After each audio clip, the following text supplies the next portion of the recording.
And welcome back, everyone. Got a special guest in the booth with me. I think he's the Iceman because he doesn't phase anything, really. It's Rodney Googans, all the way from Ireland. His first time in America, first time in the booth over here.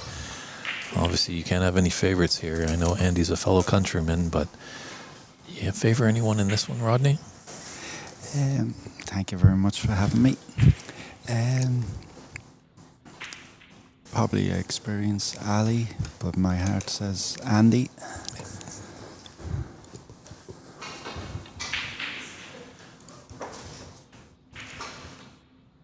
Yeah, it seems both of these players well accomplished. Whoever gets in really probably is going to score quite heavily.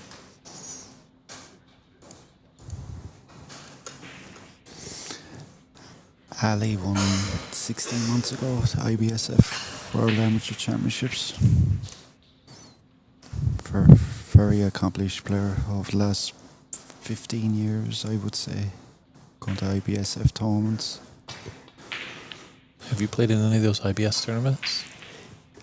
Oh yes. Yeah. Too many. Too many.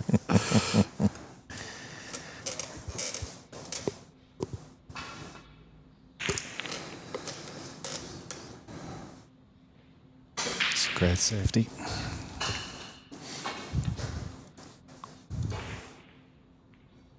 First frame will be massive here, especially for Andy.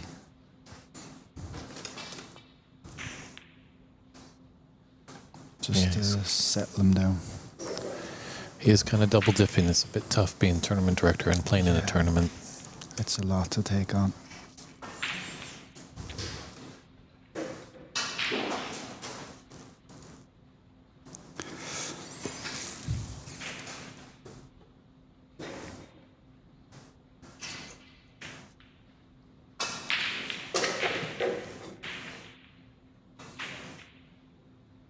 Well, that was a good chance for Ali to get in.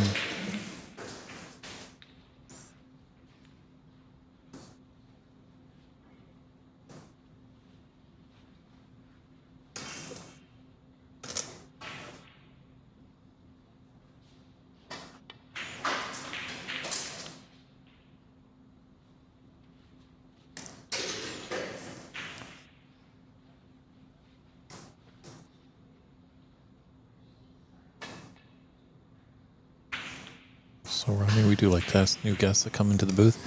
How did you get into this game of snooker?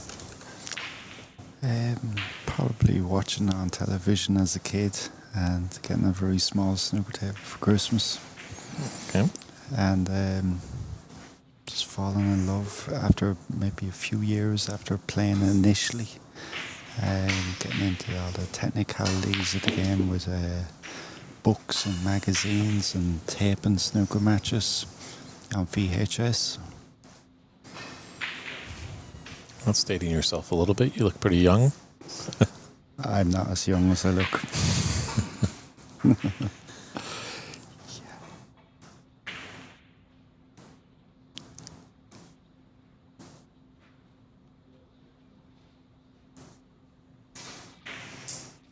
Do you play yourself? I do play. Yeah. What's your highest break? -4.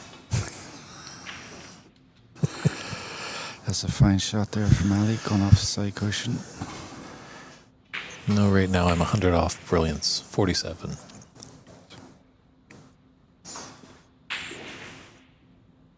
You obviously love the game. I do. Yeah. Lots of Brilliant. fun.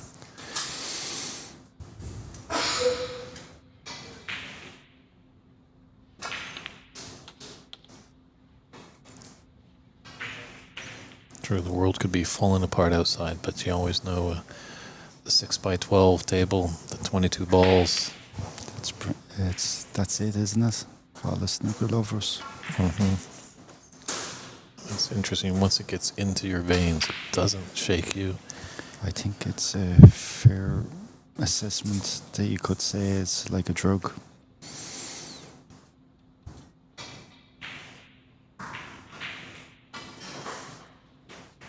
It's interesting. We had Darren Taylor in the booth at times at various tournaments, and he's like, yeah, once you become friends with players in the snooker world, you're friends for life. There might be time where you don't see many people, but you know, these tournaments pop up and people are like, I haven't seen you in 30 odd years, and good to see you. And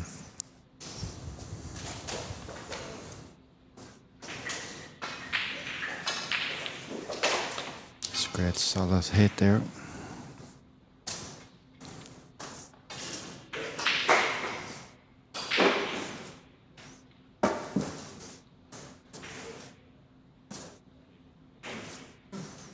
Great atmosphere here today, isn't it? exactly, tremendous. Got some good crowds coming in. The hosts are just spectacular at this room.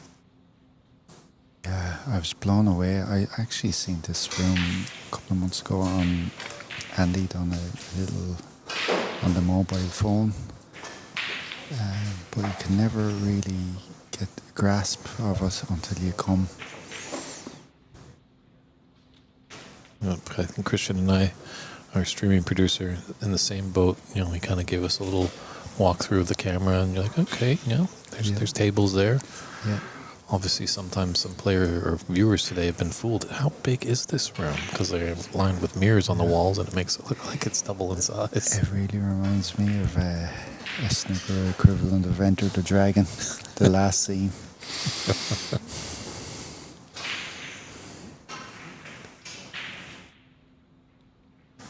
Yeah, Bruce Lee, very disciplined. I wonder how well he would have been if he was a snooker player. He would have been the best.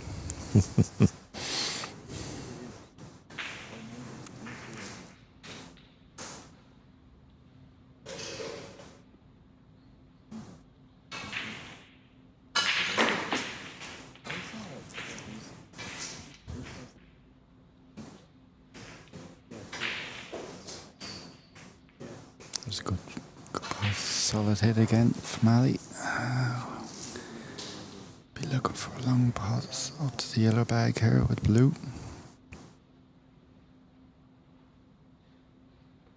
A bit wild there. I thought he might have took a little bit off the white ball to make sure of the pass. But he went for gold, for position.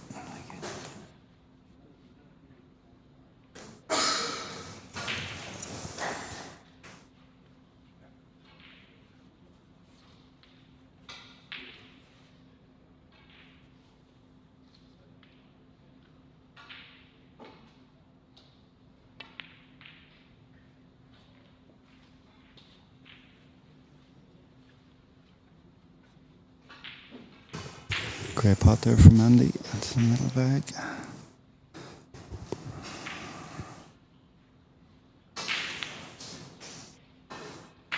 Maybe disappointed with that one.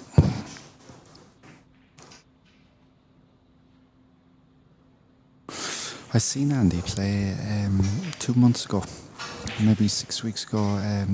He came back over to Ireland for an All Ireland Club Championships. 5-man team. His team would have beaten my team actually in the last 12, and he gave Mark Allen's club Antrim. Obviously it's an amateur competition, Mark Allen wasn't in it, but Antrim was always a strong hold for Irish snooker, but Nina B should have beaten Antrim. They had them on the ropes. I actually done commentary for that match. But Andy and the Nina boys, the B team, played really, really well all week. But actually Nina A, Brendan O'Donoghue's team, they won the All-Irelands. And it was a really good competition. Actually beat Davy Morris's team, Kilkenny, in the All-Ireland final. 2 participants that's playing in Sacramento. Great to see. Do you know another transplanted Irish player? He's come over. He now lives in Canada by the name of Albert Kenny. I do. I remember him well. He would have been on Irish junior teams. I think he might have been on Irish junior teams with Brendan O'Donoghue. Maybe late 90s, very early 2000s.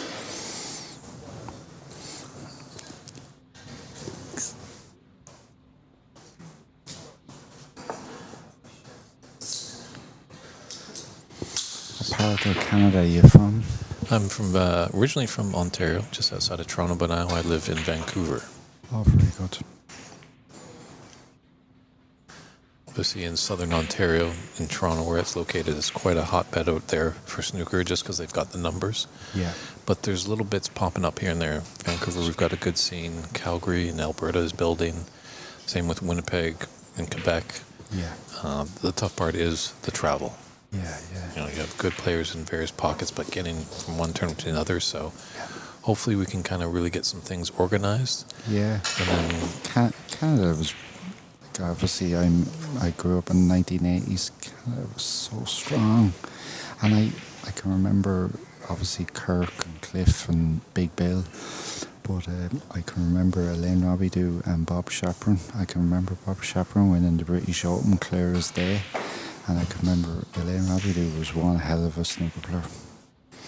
Drew, Jim White, Brady Dolan as well. I can remember. I don't remember Jim White getting to the quarterfinals in 1980. I'm too young for that, but I do remember Jim White getting to the quarterfinals of the World Championships in 1992. A beautiful left-hander, Greg Human.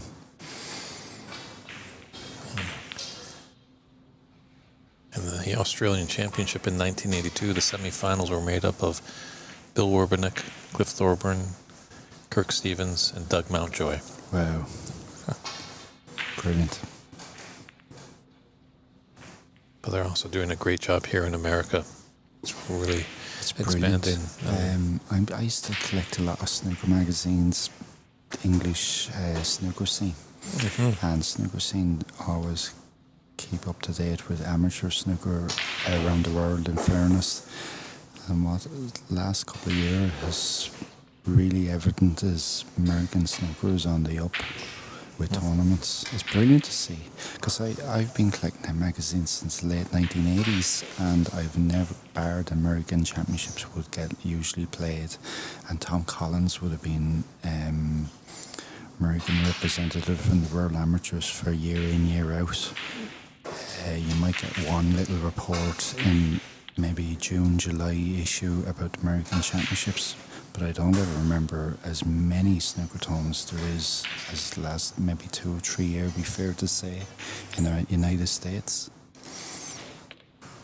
Yeah, the team up in Seattle's doing a great job at Ox Billiards. They host the Women's US Open. Right. It's a great, lots of fun event. It's always fun hanging out with Anyi and Mink. And Yeah, brilliant. Kenna. Nangi is some TV personality, isn't she? Mm-hmm. Yeah, she has the talent as well, obviously on the table. But I think she's made for TV personality. She's absolutely Hollywood. She is.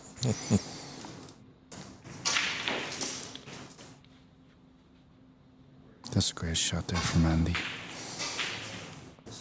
And the simple shots like that will get him into this game and get him feeling good. Just simple things. Ooh. Welcome to the commentator's curse. Yeah, absolutely. Put a light on him there. Sorry, Andy.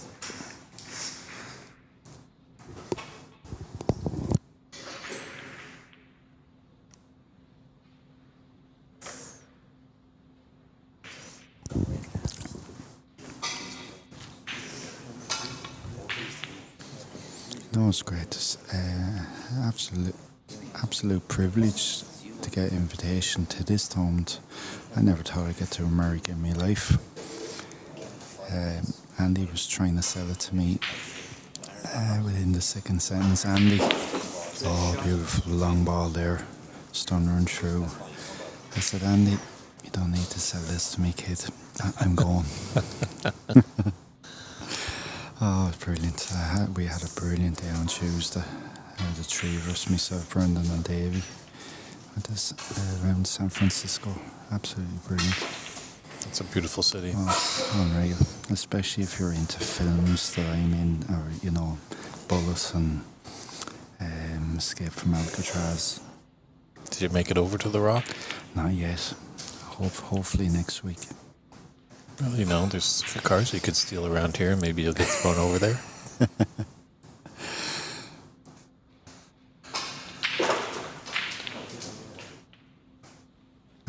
get back into this game in this frame here.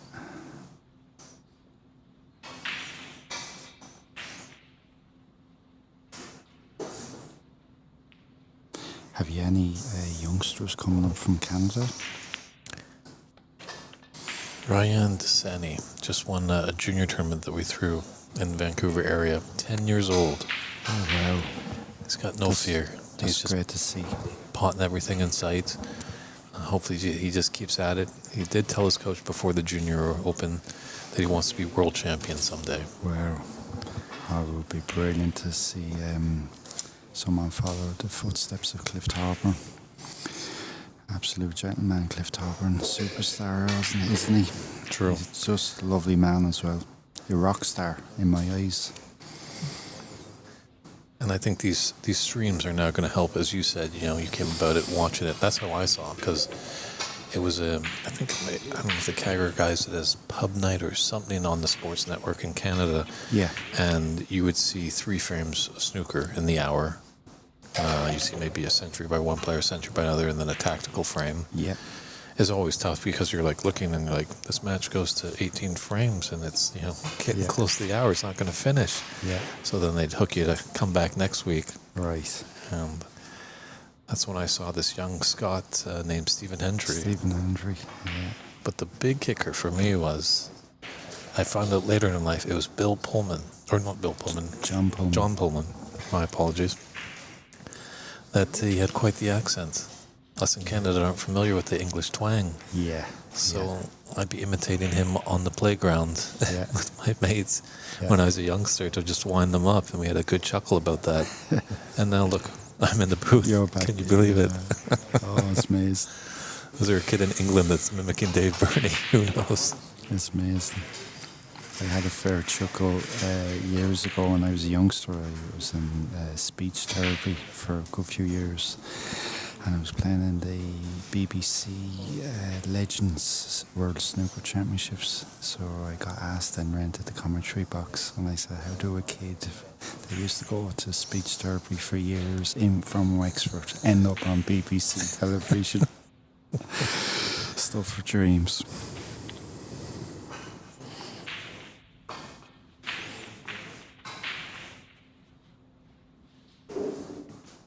It's true. We were actually at the great PABSA Championship. One of the governing bodies over here that's in charge of the Americas had a great tournament there, Open and Senior Championship, a couple of years ago in Rio de Janeiro. Never thought I'd be going down to South America, and sure enough, head down there. Yeah.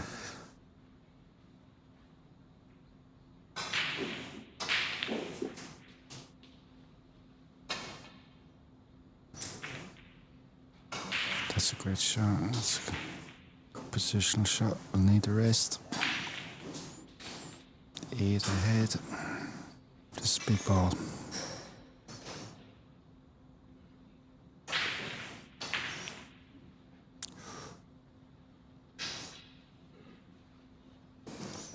Well, you played on this table. How do you feel about that top corner? I've been looking at it all day, and it just was refusing a lot of balls. Yeah, nothing without power. You can't play with power with it. You have to respect it, totally respect it. If it's going, their alley has just proved me wrong, actually. But usually when I was looking at it earlier on, I was actually playing a black off the spot, and I thought my eyes was deceiving me. I was just a touch tighter, I felt. I was just trying to pot them, to be honest. That will be a bit concerning for Ali now. He missed 2 blues off spot, even though I know they're long.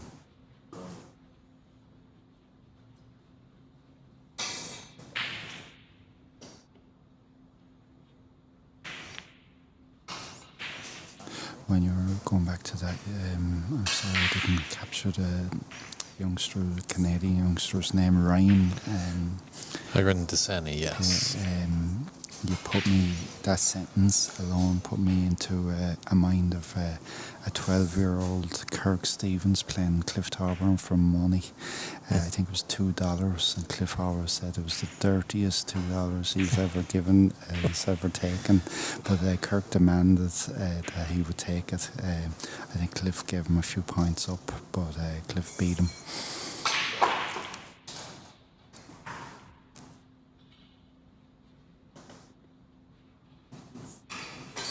Yeah, Ryan's going to be playing in our BC Open next weekend up in Vancouver, so that'll be good to see. We're hoping to give him some exposure on the TV table. Oh, yeah. Can't get enough of that. I'm playing in front of little crowds. The atmosphere here today is... can never play enough in front of crowds.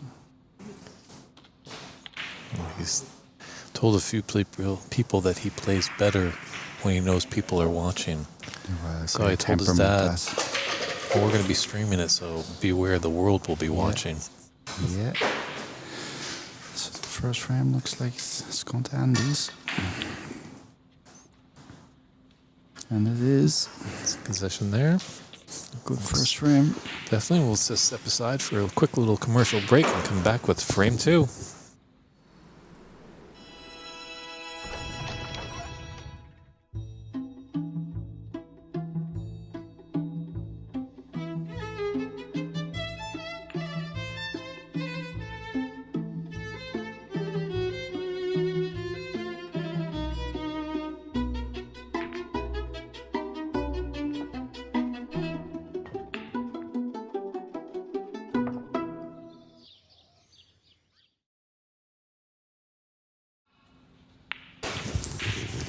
Back here with Ali Alavadi breaking off. We'll see how he responds to losing that first frame.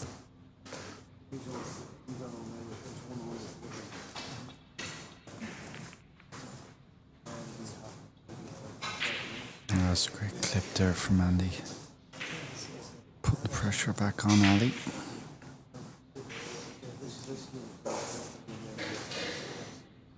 Ali won't be panicking quite yet, but he still knows he has to play a proper frame here to get back into the game.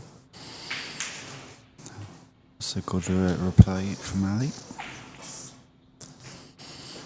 So being an Irish player, have you ever played at the famed Goffs? I have. I was blessed. Now I'm going to tell you a story. Goffs this month has the Benson Hedges Irish Masters. Has been finished for 25 years. But Jason Francis, promoter of Legends Snooker, got Goffs back in regards over 40 snooker, and in January 2019 I played Goffs for a weekend. I was one of 8 participants. I had to do qualifying and all that malarkey. And I was lucky enough to play 3 matches in the event, and I got beaten in the final by Jimmy White, 4 frames to 1. But I beat Ken Doherty 3-1 in the first match, and I beat Joe Johnson 3-0 in the second match. Jimmy beat me. So I was blessed. I actually won the lotto for the weekend, 2 days in a row. Wonderful. Well done. It's an absolute great venue. Everything that you've heard about it is so true.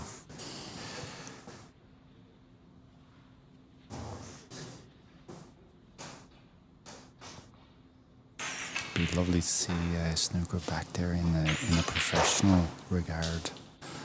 Mm-hmm. Because it was brilliant for Irish snooker fans.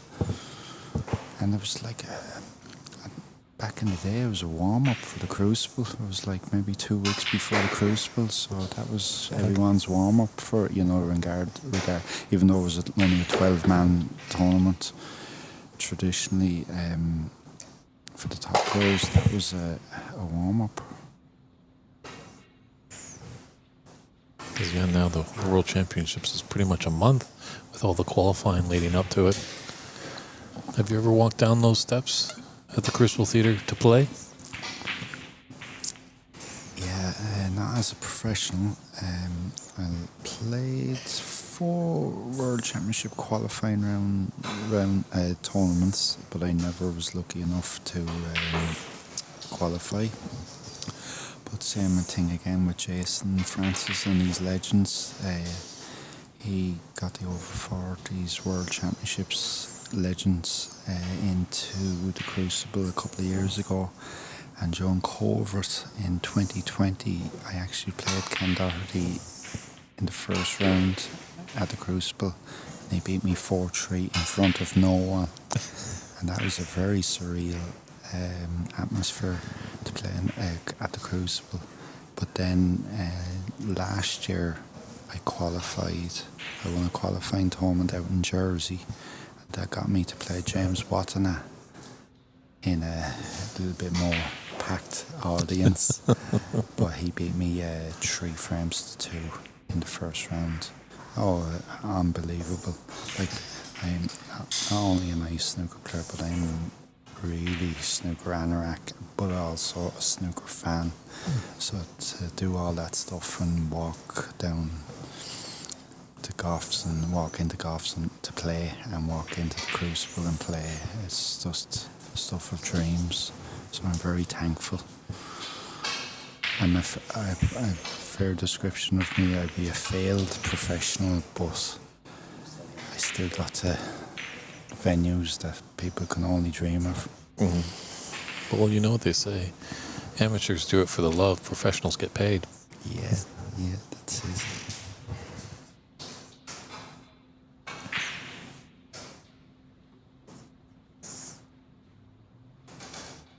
Go for a straight blue here.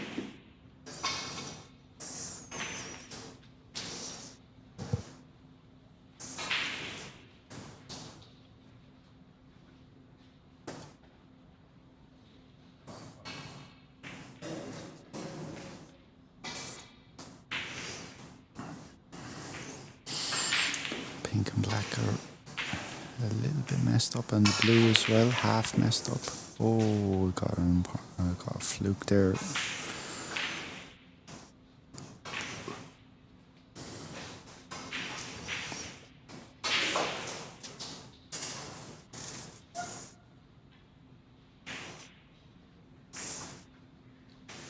It's your mindset if you feel like your opponent's getting all the flukes and you're just not catching any break. What's going on in your mind when that situation happens? Yeah, that's a great question. Just sometimes you just have to bear and grin it, as they say. It's not easy sometimes, but it's all part and parcel of the game. And you can't really show any emotion either, because the ones that get kind of fiery in the chair, you know, you kind of slightly have them. Then if the ball runs against them, as much as it hurts, but can't show them any emotion. Snooker's a fairly mental, violent game. We've been all battered and bruised.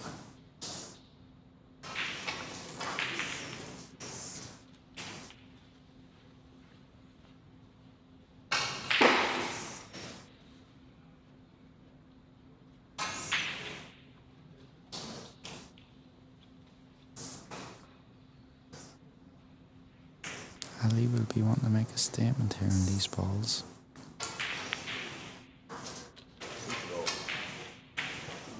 Yeah, he's got a great opportunity. We just want to keep the cue ball tidy. It's interesting. You're seeing a little bit more and more that some snooker players are now starting to wear the glove, or the little half glove. I noticed that. I actually was surprised with it. Andy wearing the glove. He wouldn't have grown up with wearing a glove, so it must be since he's come over here with the weather and playing hot enough conditions. But yeah, definitely I've seen a lot more people today wearing gloves than I have ever.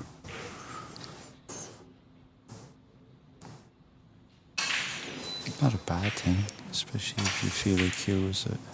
sticking. Great pot.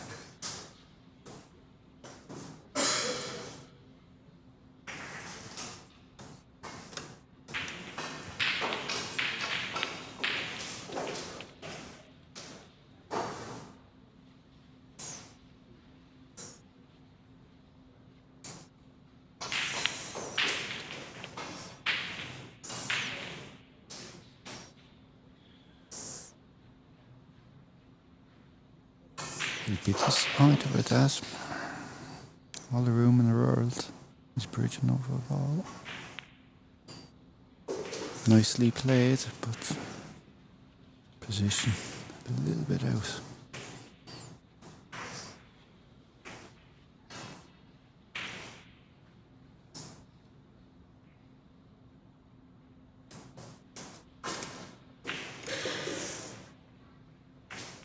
Ali would feel that this was a genuine chance to win the frame. He has to dig it out here with this long ball. Oh, beautiful pot. Absolutely stunning.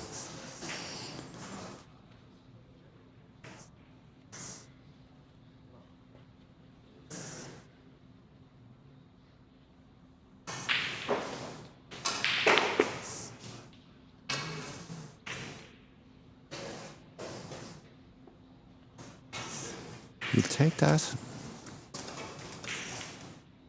As much as he's hemming and hawing, he will take that. That's not all he needs is one red.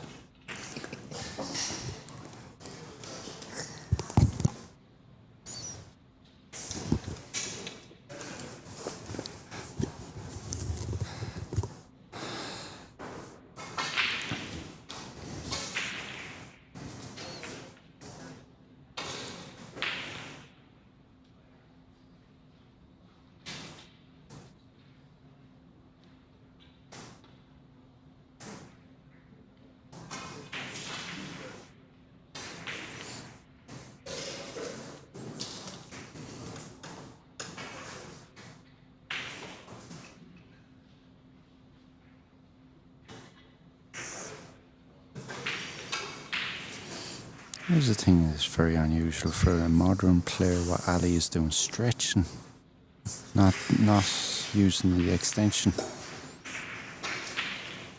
Oh, he judged that cannon wrong. I think he was wanting a quarter ball cannon on the red to come down for the black. Caught a half ball.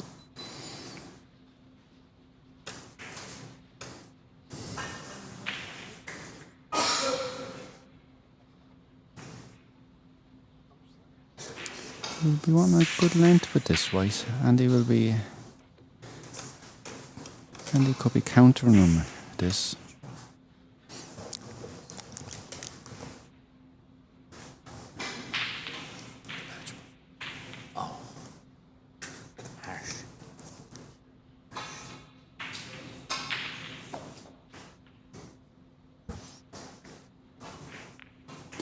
Oh, foul. That's an unnecessary 7 points there. Would you have entertained the green? Yes, big time. And you're not saying that because you're Irish. No way. I tell you what, I might have contained. I might have went cushion first and took the blue off cushion, but I think the green was the shot there to get length on the white ball. He took a chance with the black. Ali made 39 there.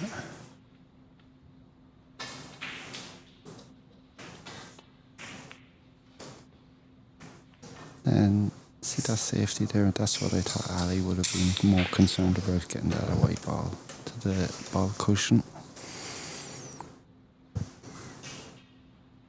This is an important safety battle now.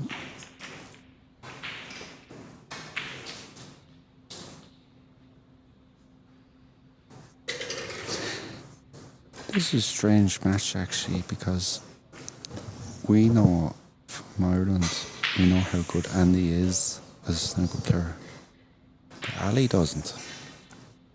So there's a bit of mystery regards Andy playing Ali here, in regards to what Ali doesn't know with information. But we know Andy is a proper snooker player.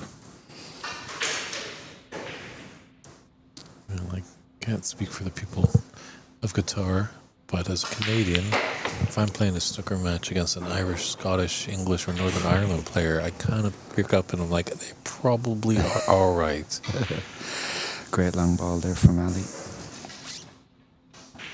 Yeah, there we see Ali using the extension there and not as much stretching there. That's why I was very surprised with the previous shot when he was stretching in for the cannon.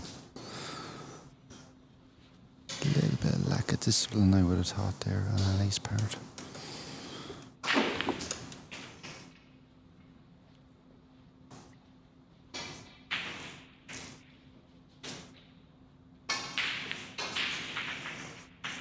Do you think maybe the layover between matches? Ali obviously played his match earlier in the day, had a very large break. Yeah, you can break your concentration and try to get back, then it's tough.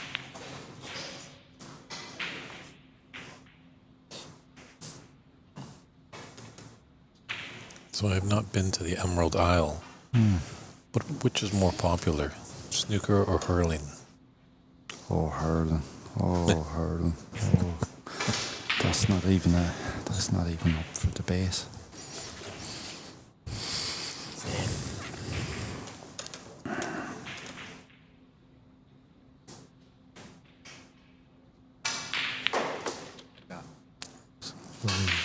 Cue shot there.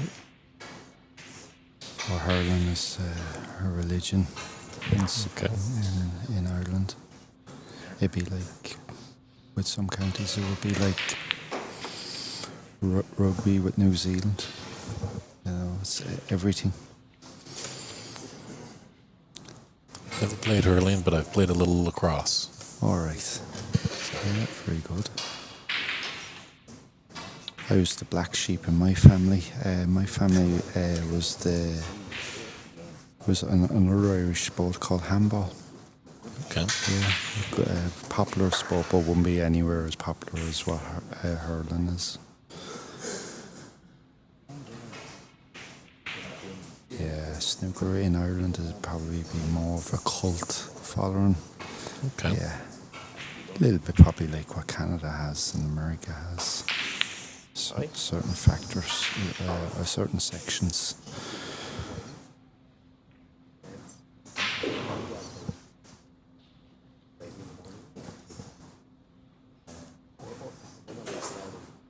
It's great to see like Qatar and all these countries. If you ever notice, Burney, at the European Championships,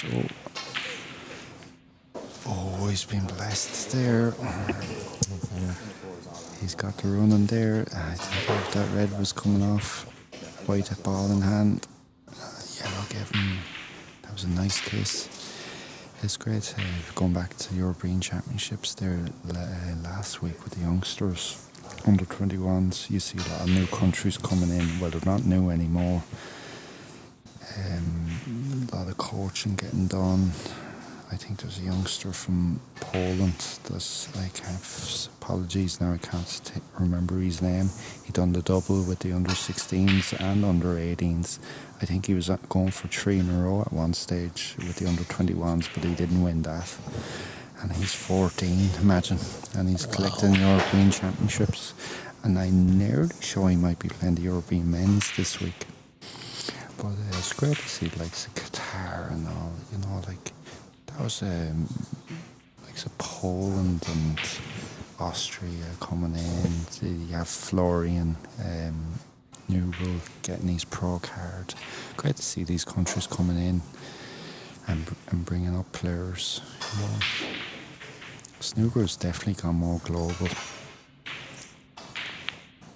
I know when we were playing at the start, when we were following it in the 80s, it was probably fair to say it was kind of a Commonwealth sport, if that makes sense. But now I think with the emergence of the Chinese the last 20 years, it's definitely, and the Middle East, it's definitely more global. And that can be only better for snooker. True. So let's get it in there in the Olympics. Yeah.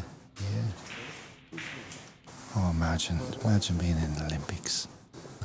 I don't think it'd be beyond my time, but imagine watching snooker in the Olympics would be brilliant. It would just explode the Absolutely game brilliant. so much. You know, I think, and I hope if they ever go down that way, listen, they haven't done it with other sports, so why would they do it with snooker in regards to the Olympics? You know what I'm going to say? Would they bring in the amateurs?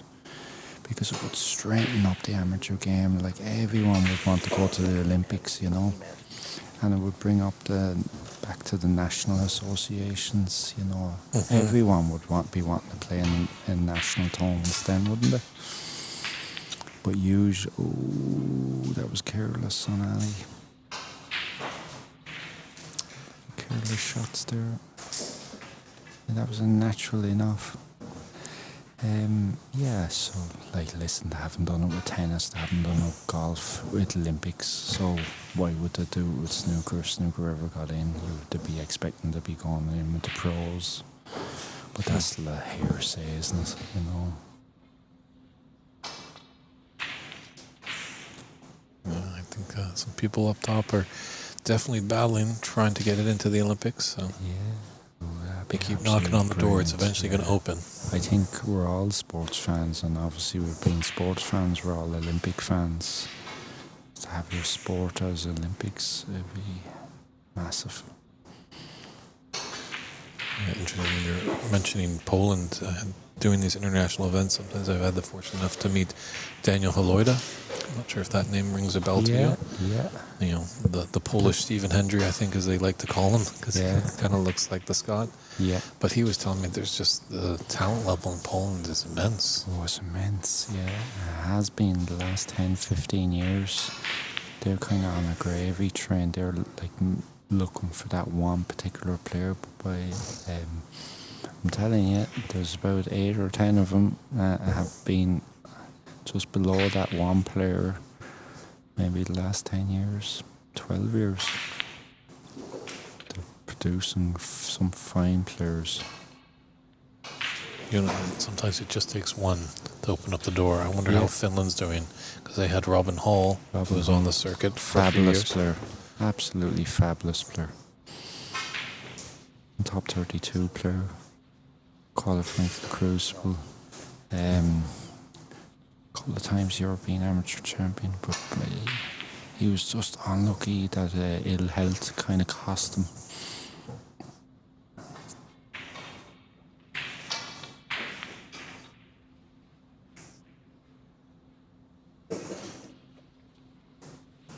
I'd be happy with that.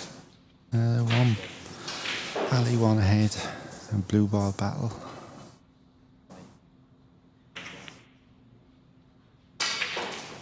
Judged that well, just beyond the middle pocket.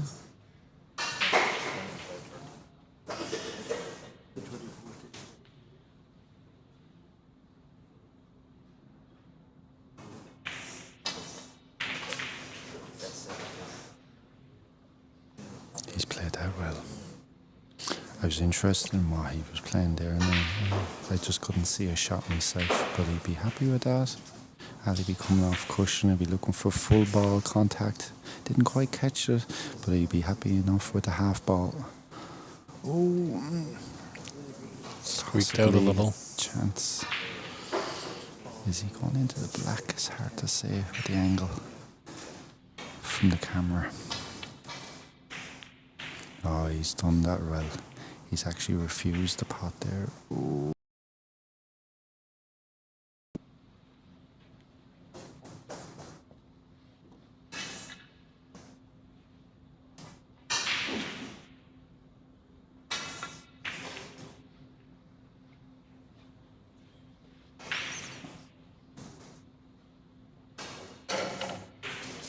Surprise with Ali there now. He went for a snooker obviously, but he took a gamble with that, leaving that blue there. I would have been definitely trying to get the blue more so to the cushion rather than the snooker itself.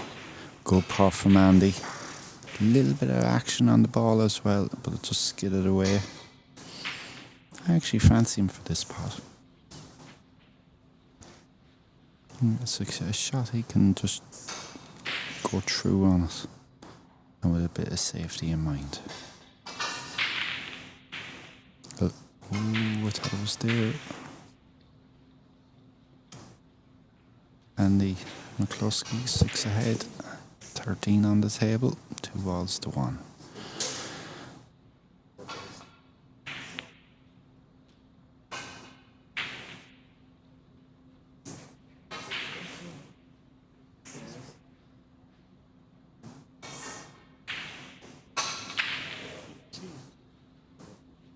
Andy McCluskey, what no one knows in America, he's been a sparring partner of Brendan O'Donoghue, night in, night out. And no tougher practice there, down in the New Institute in Nina in County Tipperary. When Andy was back living in Ireland, he was a youngster, got trained in. And that's one tough club to come out of. You can call yourself a snooker player when you come out of Nina.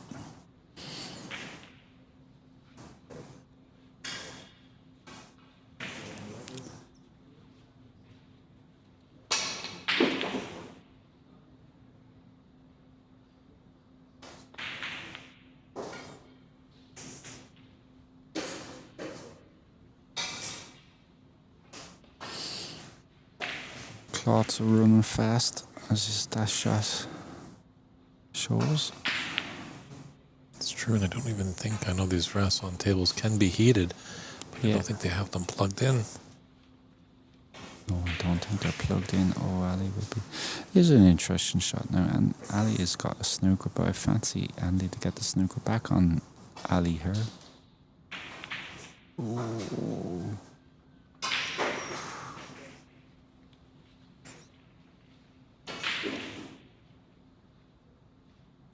Just needs pink and black to steal the frame. It'd be a big steal. This would be an interesting shot. What way he plays this? Do we go? Do we refuse it? I'm interested here. His mindset alone. Oh, he's went for a big Hollywood shot there now.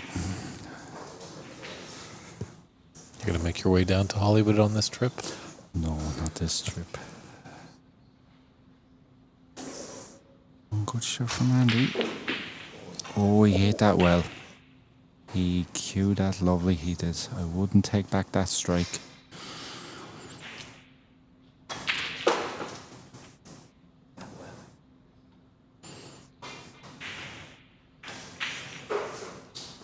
Across the nap. Has they hit this well? Oh. A little bit of pressure there. A little bit of pressure there. Scoreboard came into his thought there. Under pressure. Is that your karaoke song there? You and Brennan? Maybe the David Bowie version, not the Freddie Mercury.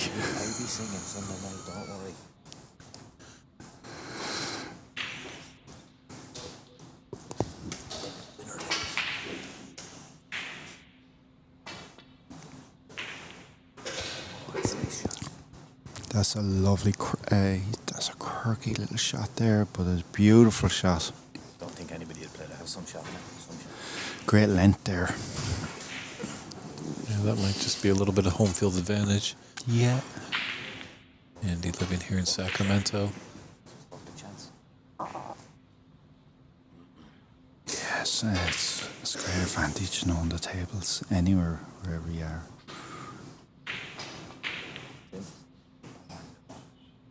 That little bit tick. Be happy with the white. I think Ali will go for this. Judging maybe from about 6 shots ago with his man says.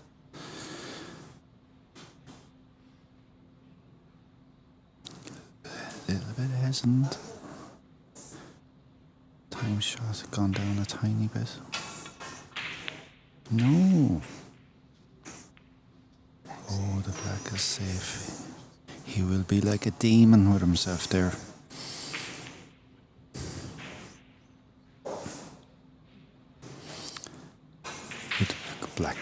fave the odds more so with Andy now. Ooh, that was a little bit of kamikaze there now. Where with that, George? I think he's left him straight on that pink. This fella gets some action on the ball. He might get it up to the black, you know that? No, he didn't. And he was lucky there not to leave the angle to get back down for black for Ali. So it's black ball in the second frame.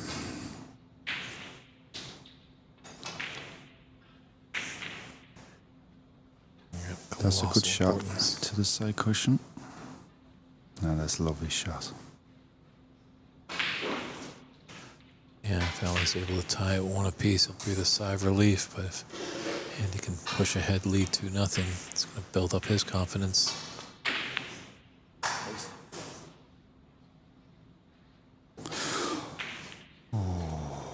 That would have been a pure billiard shot, wasn't it? I felt Fandy there with the white ball. Good, great safety.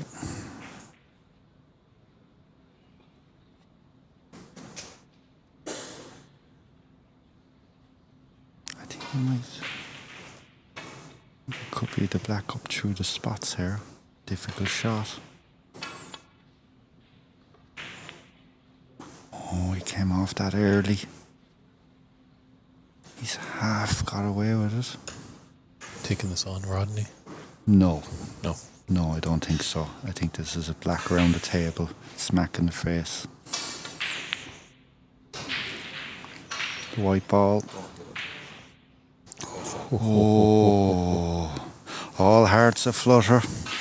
Luck of the Irish.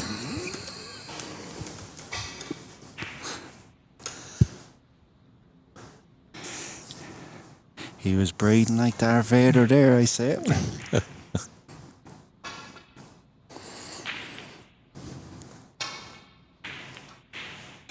Oh, he's got great length there. Oh, has he? Oh, pulled up.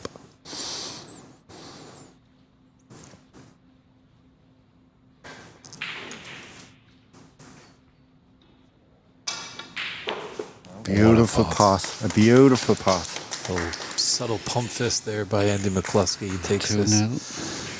frame to extends his lead 2 frames to none. We'll just step aside as we'll show our great sponsors there.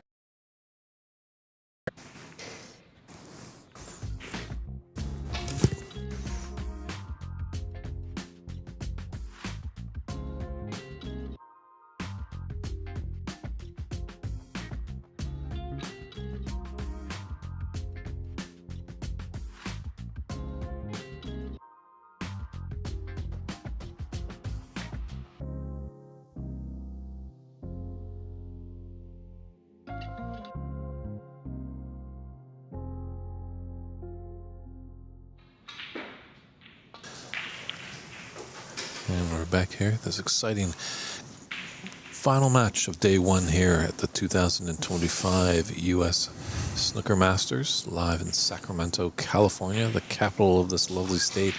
We're at the Sacramento Snooker and Billiards room. It's David Burney in the booth, and I'm joined by Irish's own Rodney Googans. Thank you for being in the booth, Rodney. Thanks very much for having me. Interesting match this, isn't it? Ali 2-0 down. He was working like a dog in this frame, trying to get it back.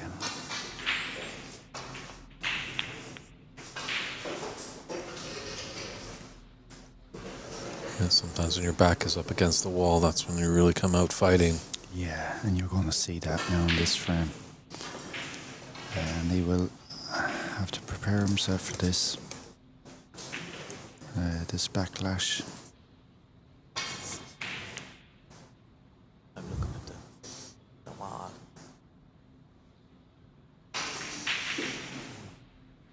Needs to run a bit. It's No.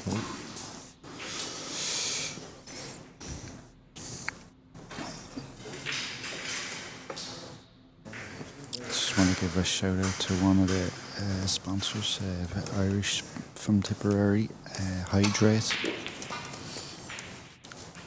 Thank you very much for sponsoring. I know there's a few other sponsors there as well. Not gets done without sponsors.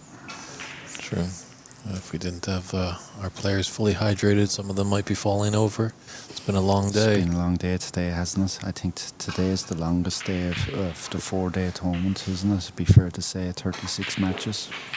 I think that's what Andy was predicting yesterday at the players' meeting, that day one was going to be an epic day. Yeah. Obviously, come Championship Sunday, we only have the final. Yeah. And that's slated for 10:30 in the morning. And another shout out to Serenity of Mind, psychology, sports psychology, High break sponsors. and high break sponsors.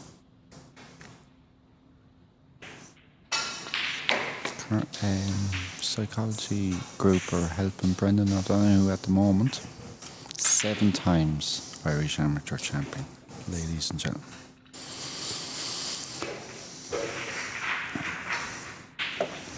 And recently All-Ireland champion as well.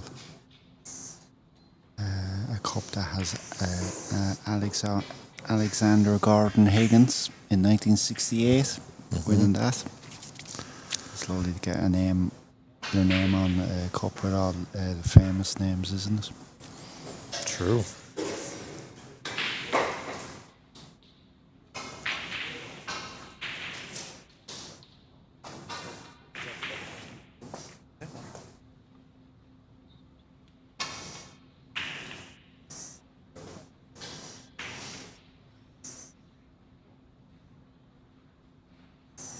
Ali 11 ahead this frame. Lovely shot there from Ali. See what he's doing there, Burney. He's trapping Andy on the left hand side as we see it. He's trapped him in. Might fancy a plant here with percentage. Good getting back out. Brantis fluked on. Well. Luck of the Irish, luck of the tournament director. Yeah. Well, Take a choice. look, you can't. Director and dad. Home director. Head ref is twitching. He won't be taking that back. Oh.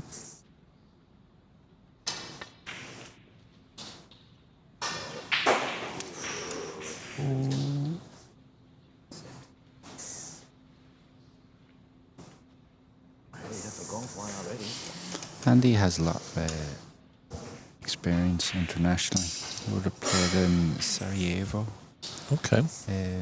Not Sarajevo, sorry, Serbia for their European under-21s. I think he would have went a couple of times. I think he would have went to World under-21s as well on various Irish junior teams. So he won't. He's been in this situation before. He won't back down from Ali.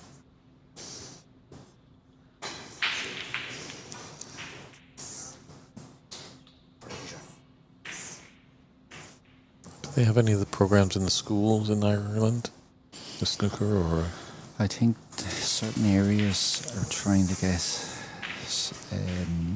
snooker programs, depending on the localities. They're trying to push it. It's very difficult with the schools because the GA and football really kind of rule the roost. But not everyone plays GA or football, so I think it is there for some youngsters, you know. It's just making it more. Unfortunately, with us, the clubs have kind of dwindled down, and it's tough. It's like you can bring snooker to them to the school, but where, like, if they go looking afterwards, where do they play? Certain parts, yeah, to be catered for, but then other localities probably wouldn't be catered for, and that's the unfortunate thing. But there is, I feel there is a revival in snooker in Ireland. A lot of people are playing snooker.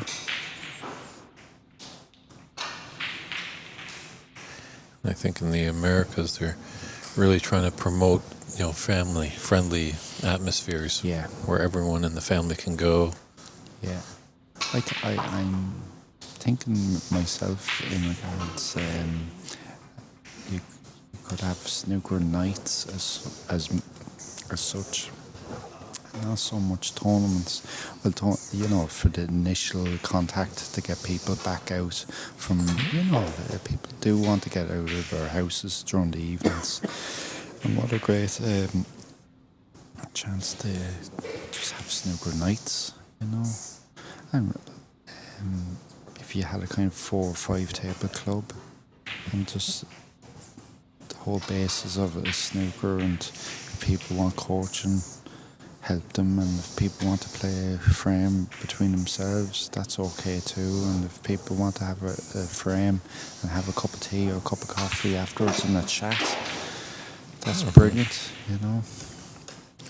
I think going down that avenue could be in certain places.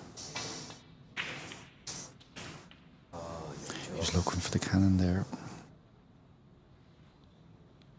His white ball just ran away from him. He wouldn't have been. He was very surprised there with the gap. Just seems more often than not when you're looking for the gap, you don't find it.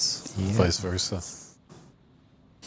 As the English snooker players would say, I found the Watford.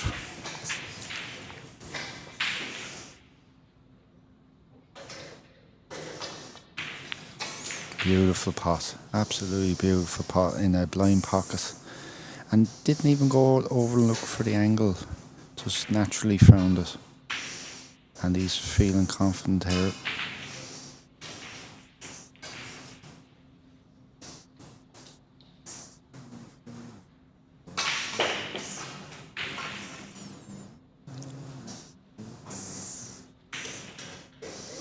Now he's looking for the angle here. Big shot.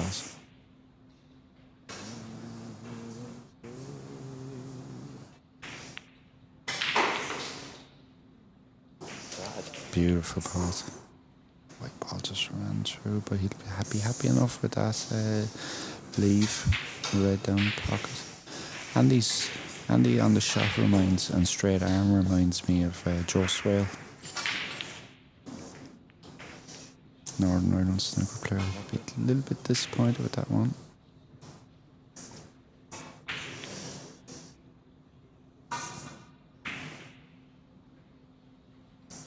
Nice little break of 15 has catapulted him into the lead of this third frame, 20-11.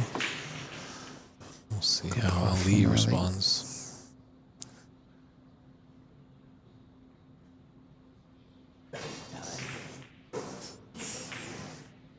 There's only one shot here. A touch in behind the green.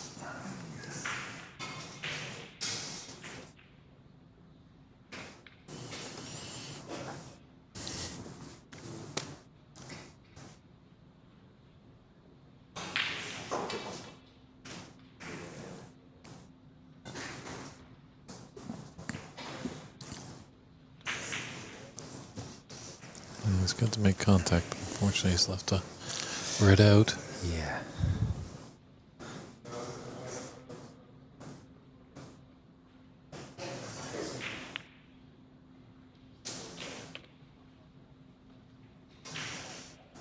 Maybe just want to keep this simple. Just making sure this pass is through back. Get the white ball in back into some locality for next red, which he's done. Beautiful. Beautiful strike on that. And that's what he's only really looking for here, is just a few easy pots, but also looking for the strike and get his cue action back.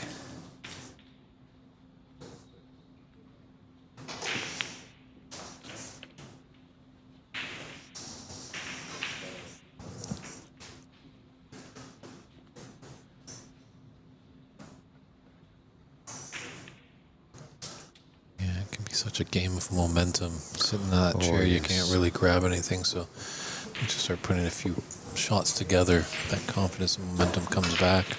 Yeah, without a doubt, Burney, you've hit the nail on its head there with snooker momentum. Because you can be sitting down there for 40 minutes or so, it seems that the game's going against you. But if your man makes, the opponent makes a mistake, you can give him a lifeline. And if he's good enough, he will take momentum back on you. Ebbs and flows.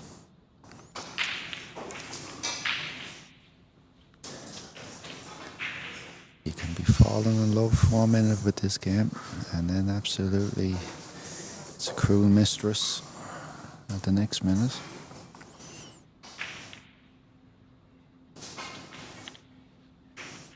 There was a famous book, Burney, written in about snooker in 1982, 1983, and it was all about the 1981-1982 season. A lady by the name of Jean Rafferty wrote a book.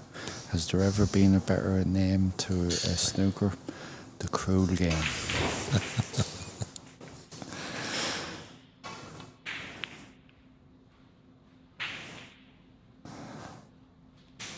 Yes, did you read the great Canadian author Mordecai Richler's book on snooker?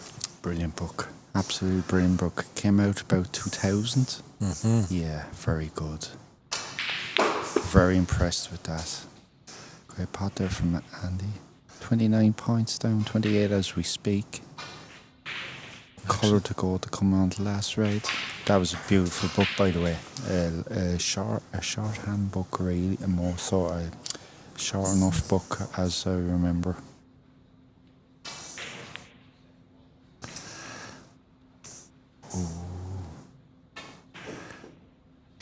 I just recently read Brendan Cooper's Deep Pockets. That was a great read. That was a brilliant book, Bradley. Yeah. An Irish man as well. That man that wrote that book. I was impressed with that book. Have you read Patsy Houlihan's book? I can't think of the author. Luke Edwards. Luke Edwards is a brilliant book. That man brought London snooker clubs alive. The writer did, and Patsy back to life, if that makes sense. Mm-hmm. I actually was that impressed with that book. I actually wrote an email to the writer and say, you've brought back Patsy and you've brought back snooker clubs and pubs back to life there. Ooh. Went for the double and he got the treble. Into a corner pocket too. Yeah, some great snooker books written recently. Last year at the World Championship, Sheffield actually got to connect with Brendan Cooper, who wrote Deep Pockets, and just had a fantastic chat. And lovely. Found out that I think we're pretty much connected to the hip a little bit. We have like minds. He wrote a great book on William Blake poetry, which I'm a big fan of William Blake. Very good. And he actually is also a huge David Lynch fan, the filmmaker from Los Angeles who recently passed away. Yeah. So hopefully this year again, when I go over to Sheffield, can connect with Brendan again, because he just actually released a book on cricket. Oh, very good. It's a game us North Americans... going back there, you mentioned the name David Lynch.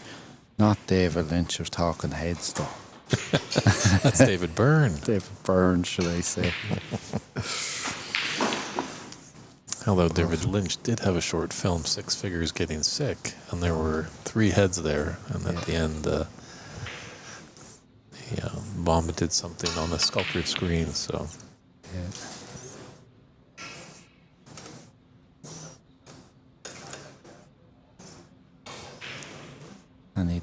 Andy needing a snooker here.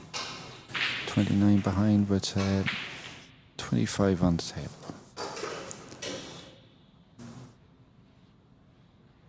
Be looking for the black ball here behind, white ball behind black. No, and opposite. What do commentators know?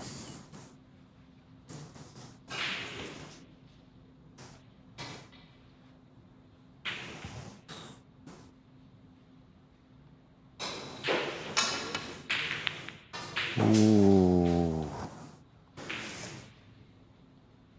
He took her chance there. Jacking it up. I wouldn't have went for that green myself. Just brought the black into play.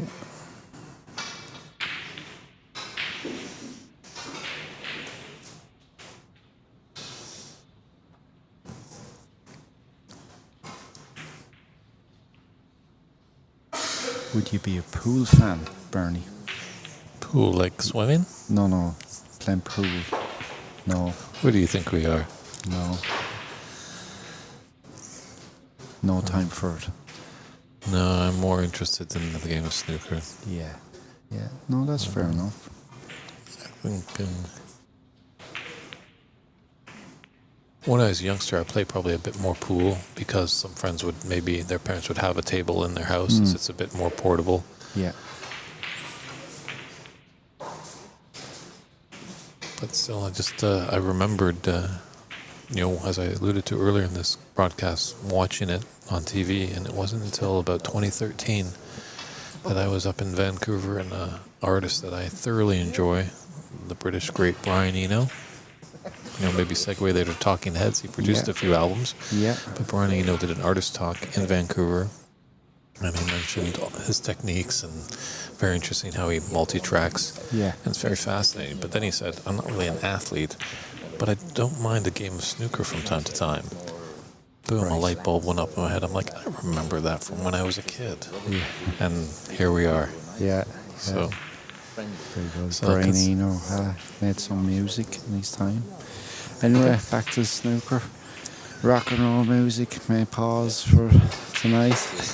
2-1, Andy McCluskey in Sacramento. just aside for a quick ad, and we'll be right back with Frame 4.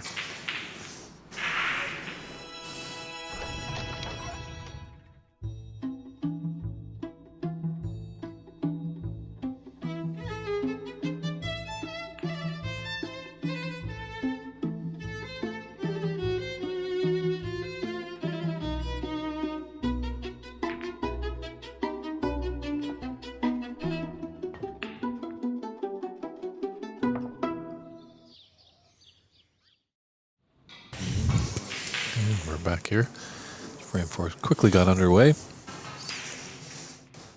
Well, Ali's got one on the board. He's now in the match. Beautiful length. Oh, absolutely stunning safety there. After trapping Ali there from the right hand side as we look on it, might force his hand here. It's either a dump shot or a pass. The dump shot created by a Canadian, famous man by the name of Cliff Thorburn, 1970s. Seem British. exasperated by when you mention that shot. Yeah, British.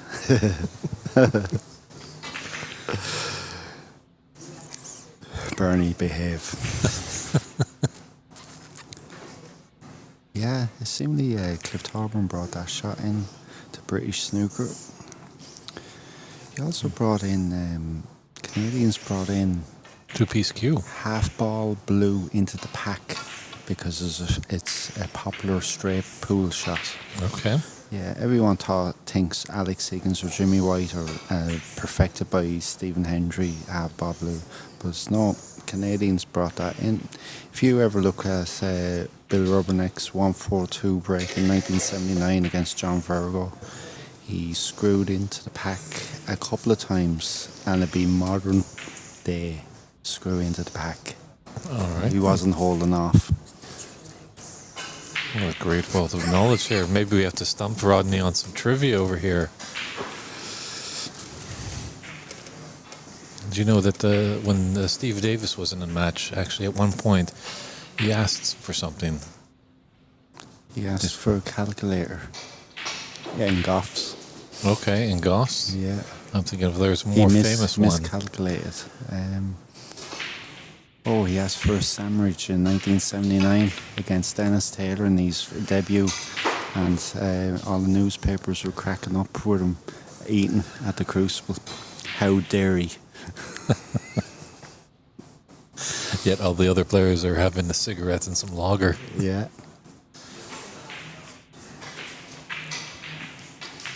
Different days. Different game back then. Game was in its infancy on BBC television. The great David Attenborough. Yeah, that's right. Really developed it. 1969, colour television. Hallelujah. He was the director of BBC at the time.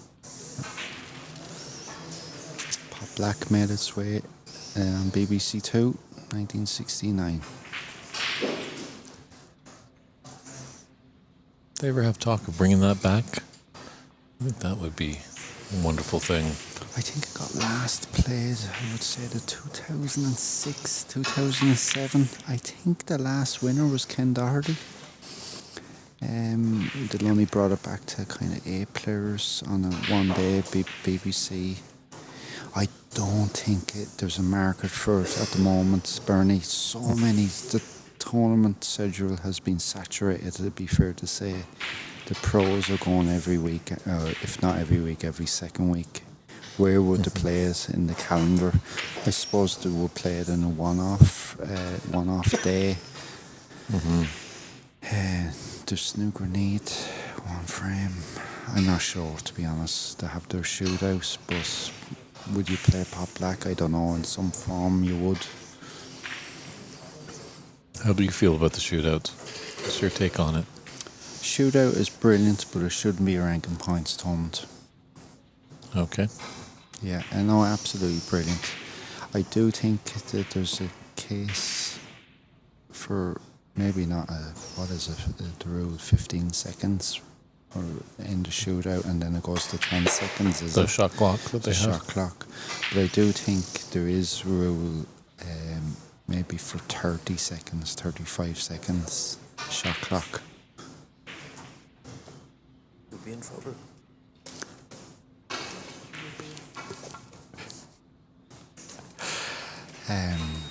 Yeah, why not? Golfers are under the clock. Tennis players are under the clock. Get this game moving again, you know. Does cricket have a clock? Over here, baseball is on a clock. I think cricket, I'm not too sure with cricket. I wouldn't be able to tell you chapter and verse with cricket. This is more of an English as opposed to an Irish thing. Yeah. I would look at results and all. Ali's, meanwhile, Ali got fortunate there, looking for a safety. Planted a fluke into the middle.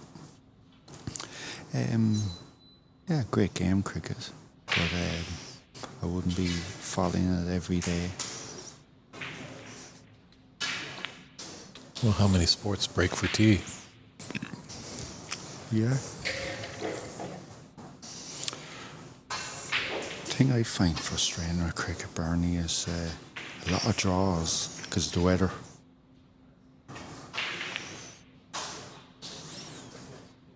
Oh, there's also a lot of draws in football.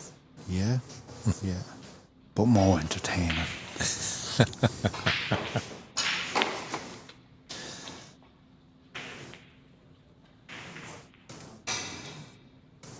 There's a game that's gone saturated with matches.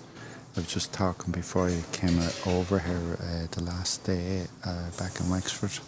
Just an amount of, if you're a successful team wherever you are from Europe, you must be in line for 60 odd matches. It's amazing how it's exploded over here in North America. When I was a youngster, I remember there was maybe a 3-hour block on Saturday morning devoted to football, is what North America calls soccer. Yeah. Got very popular in the 1970s, didn't it? All the kind of the near retired professionals came over to play, didn't they, in the American League? Pele, George Best, Cruyff, Beckenbauer. And then it kind of died out. Now it's come back again. But I think in the 1990s, am I right to say American ladies would have had the best team? Mm-hmm. Yeah, they were world beaters, weren't they?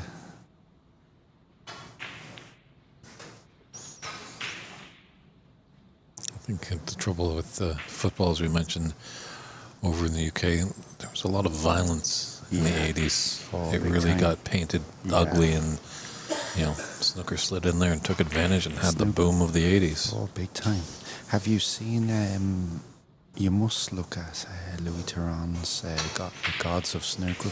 It's a 3-part series, and they mentioned that because of the hooligans coming in for football. Snooker jumped in its path. Yep, that is a great 3-part documentary. I thoroughly enjoyed it. How about the Rack Pack? Did you see that? Kind of more docudrama of the Higgins and the Davis battle. Brilliant, loved it. Well, he missed the black there off a spot. No, I'll come back to the Rack Pack. It was a beautiful film. And just really crystallised Davis-Higgins rivalry. Higgins probably paved the way and Davis took over.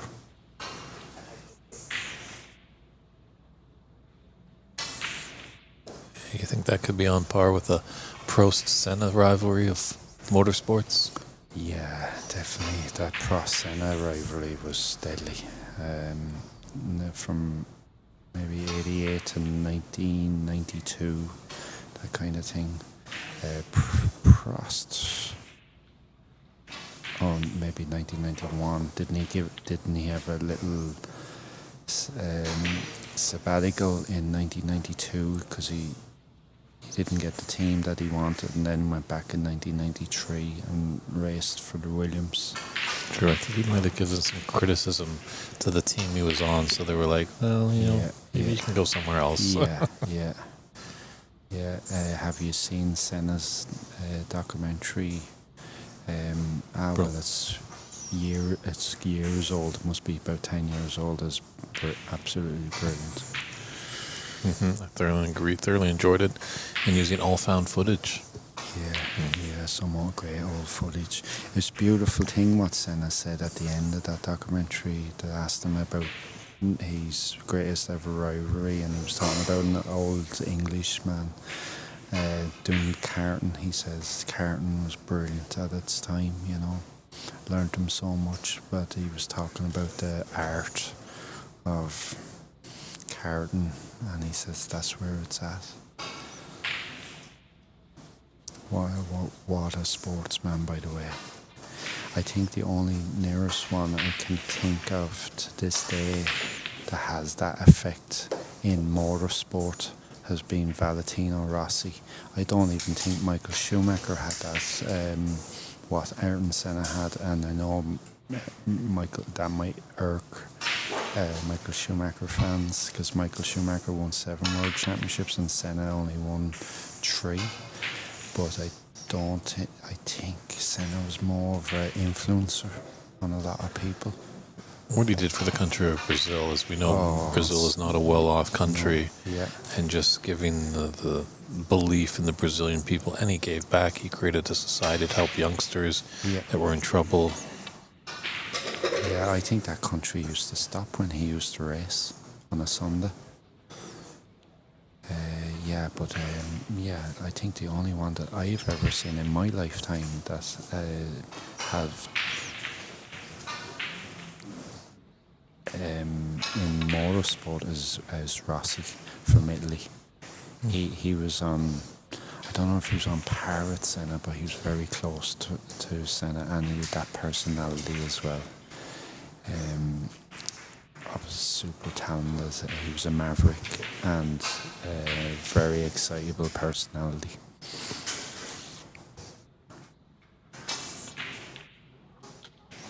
Great pop there from Andy. Nicely on the green, all the brown.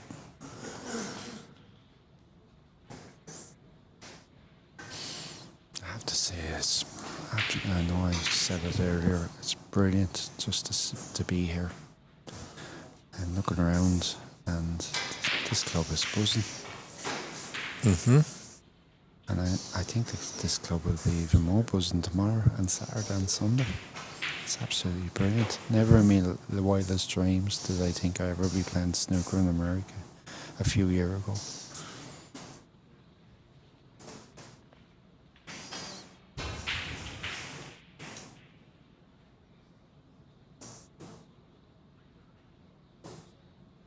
I was going back to Aaron's, and I was actually watching that race when he got killed. God love him. Yeah, it's very interesting how this game goes. Yeah. There was a room where we throw tournaments in Vancouver, and I knew Cliff was in town, and I had met him before, had the dinner with him, and talked about this and that. But I remember he was in town. Maybe I'll pop by and say hello if he's got a moment. And I came in the room and saw him from afar. I think he might have noticed that maybe I was in the room. I'm not too sure, but I'm talking maybe someone close by like yourself just about this and that, and all of a sudden you just hear David. Cliff comes over, just reaches out his hand and gives me a big handshake. I'm like, wow, I never thought that would happen. Yeah. I met him, the first time I met him, I was in Hull. I actually was playing at a UK over 40s championships, 12-man event, qualified for it, and I was playing Cliff Tauber. But he really impressed me in the sense of his manners and professionalism. And you have to understand, Burney, I grew up with Cliff Tauber. I know how good Cliff Tauber was, and I'm very respectful of him. When I played him at the end, I said to him, an honour to play him. And I really meant them words, an honour to play. Another great long ball from Andy. As a number person as I am, this year's World Championship concludes on May 5th. 45 years ago to the day was when Cliff hoisted it. Yeah. That's right, 1980. Yeah. The BBC went to the London Embassy True. in Iran. Those Iran The Iranian Embassy. Was it the Iranian Embassy? Correct, yep. And BBC got phoned back and with viewers, and they said, put the snooker back on. Because it was getting very tight at the snooker, by the way.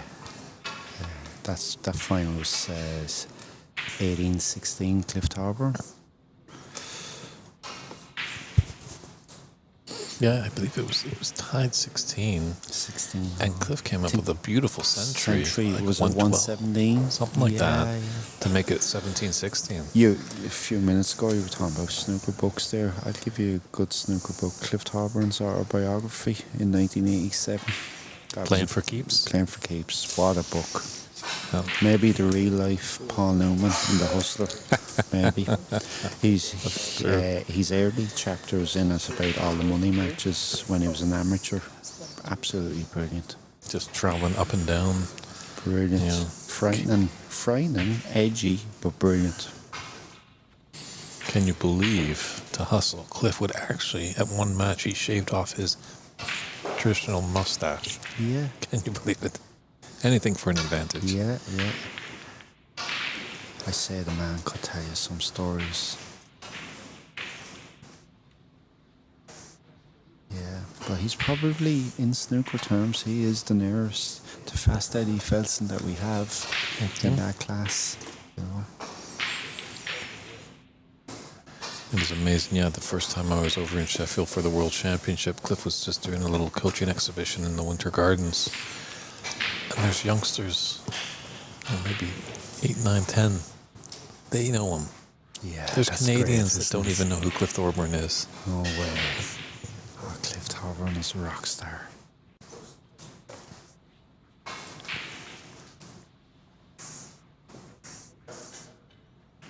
The BCE Canadian Masters. I remember getting news reports back home when that used to get played. Now, we wouldn't have been able to see it at the time.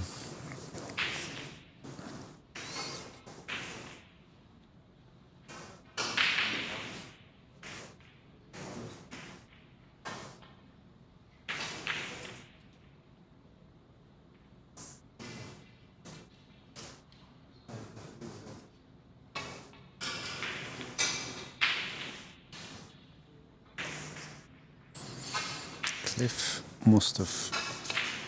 I know Cliff turned pro in 1973,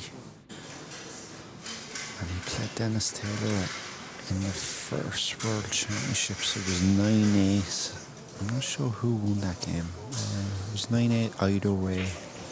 But what I'm just going to say here is it just shows you how special Cliff Thorburn is, because within 7 years he is world champion, and to come over to England, Britain, to learn how to play, not to learn how to play snooker, but obviously learn how to play snooker a professional way, but also learn conditions, because what I understand, the Canadian snooker tables back then to the British snooker tables back then were, it was like a different sport, seemingly. True. And his commute. I have some players complaining about a 2-hour drive to a tournament. He had to fly across the Atlantic to play in a tournament. Yeah. I think there was only one season he actually lived in England. After that, he would go back and forth, because at the time he was married. Barbara was there and all. But I think the 1981-1982 season he went to live in London, but he didn't like it, and he went back to live in Canada after that. And he didn't really have much success that season either. Just shows you, as tough as that man was in regards hustling and all, he still longed for some type of settlement in his family. Well, it was a tough road back then. There weren't as many tournaments. Yeah. You know, you hear the stories of Kirk Stevens, another Canadian. He had to do exhibitions up and down the country in England just to kind of survive and stay over there. Yeah, everything was a chase, wasn't it? You know, Bill Werbenick tried to get his logger on written off on his income tax. That's right. I remember that. Yeah.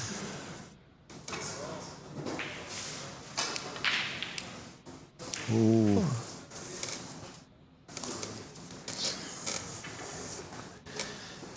Indeed, with a slight advantage here in this fourth frame, leading 37-30, 27 on. Definitely would love to take a 3-1 advantage. Be 1 frame away from achieving victory. Won't be happy with that safety. In the yellow over, I think he's on it, is he? In the yellow, the green bag. 5 behind. Green into the middle. Ted, you mentioned the name there, Big Bill Urbanek. Ted Law used to have a great description of him. There was only ever one North American professional championships that got played. A great shot there from the North American champion. He was North American champion for probably for 40 years. Only one guy ever got played once.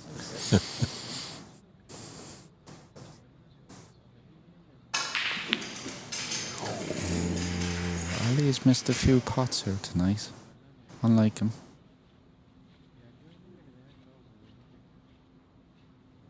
So I think that, by my calculations, it's 37 points all. No. Sorry, folks. Ali's 2 ahead.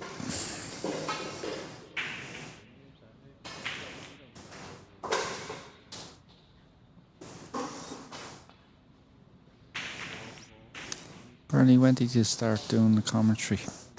My first gig was in 2016 at the Richler Cup in Montreal, Quebec, Canada.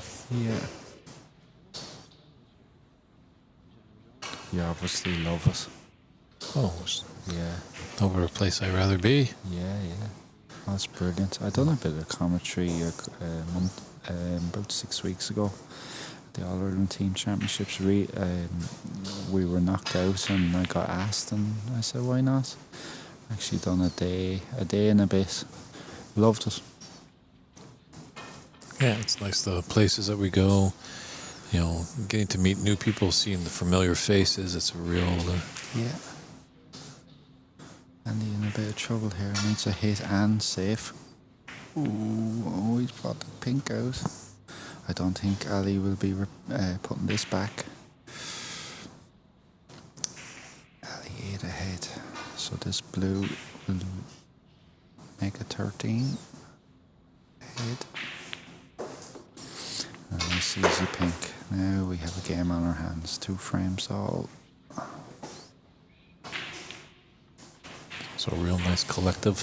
The community that is on the stream that tune in from time to time. It's always great to see when they come back to our broadcast. And we'll step aside for a few short moments and come back with a very important frame 5. Who's going to lead this match 3-2 with being 1 away. But only time will tell. And we'll be right back with the 5th frame.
And here we're getting ready to go.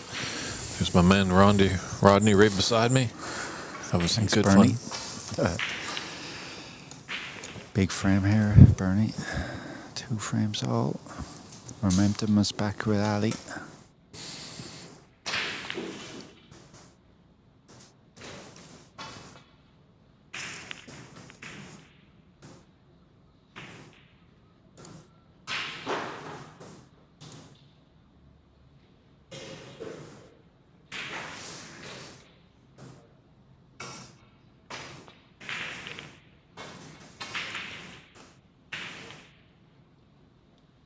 Lovely shot there, very attacking safety. Open up the reds.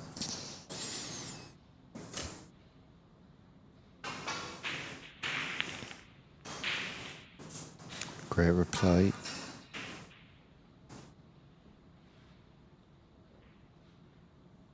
Really important to get that white ball down to the ball cushion.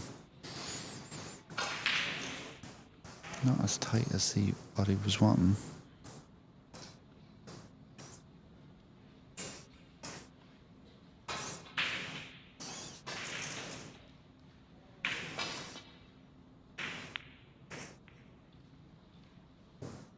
Lovely line.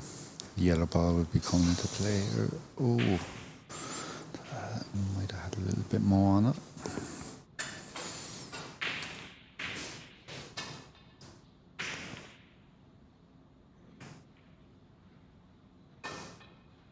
I'm interested here, really interested here what Ali will play. This will be big to see where he's at in his head. Do we go for this long ball? Do we not go for it? I think he's going for it.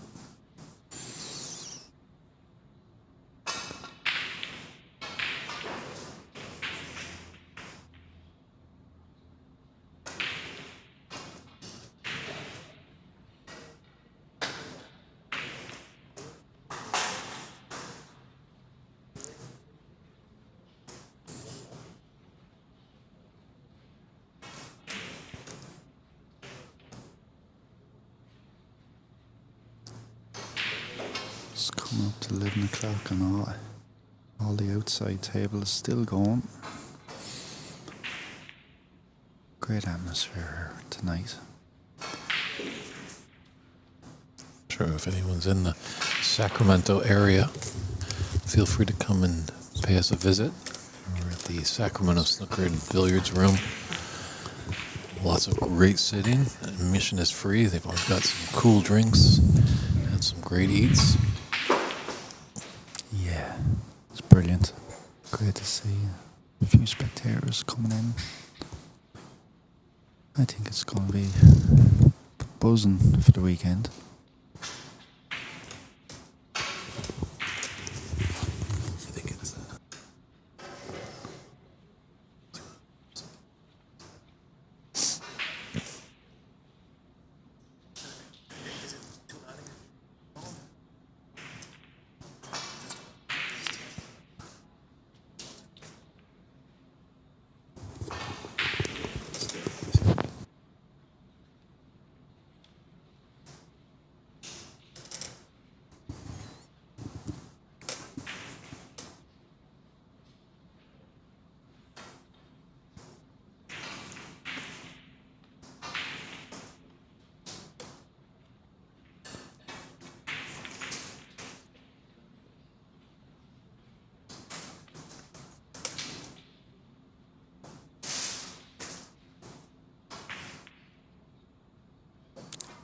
Oh, wasn't expecting that. He'll be disappointed there. That was a major visit. A total let off.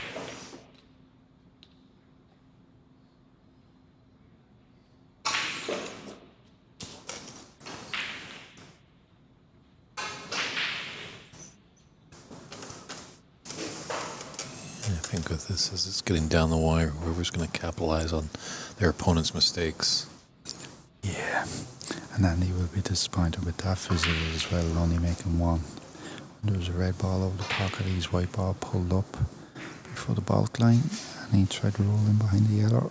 He still left Ali on.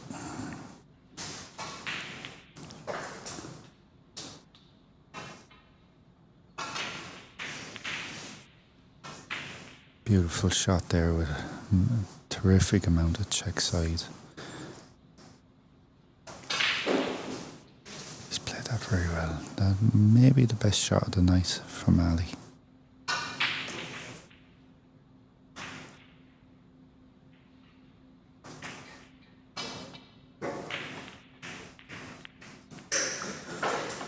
Oh, he's got away with that.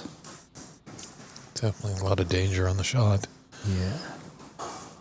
He was gambling there. He was looking for a very thin contact to go off side cushion, top cushion. This looks good from Ali. Ooh. Thought it was going to slide over to the yellow.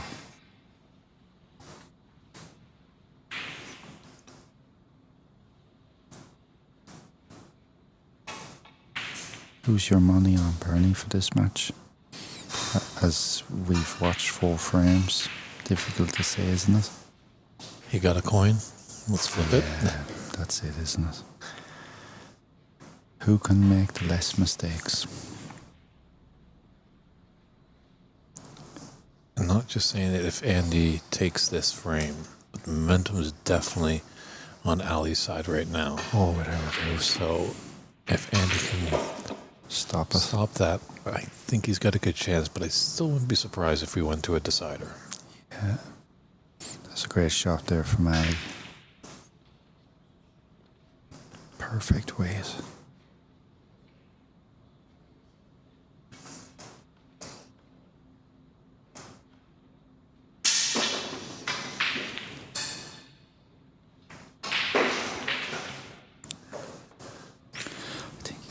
For a full ball contact with the red there and get a screw back to come back to bulk. But went horribly wrong with a miscue.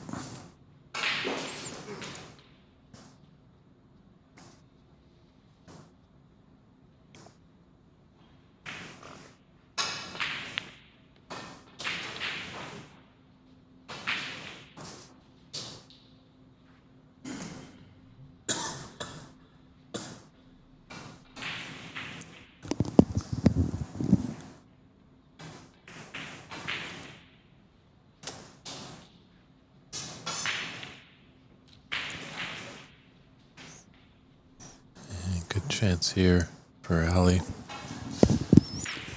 This is where the experience comes in with Ali. A little bit more experience, a lot more experience than Andy. He's been through a lot more fires in competitive international snooker. And Ali has done this many times. You know, he's been down, he's been up, and he's been brought into dogfights.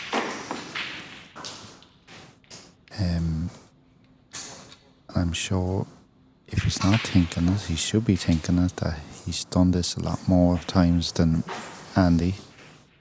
If he's clear thinking.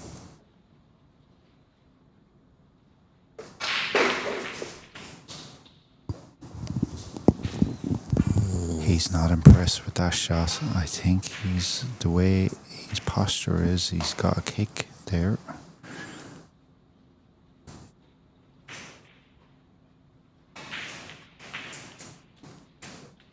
Frustration there on Ali's side.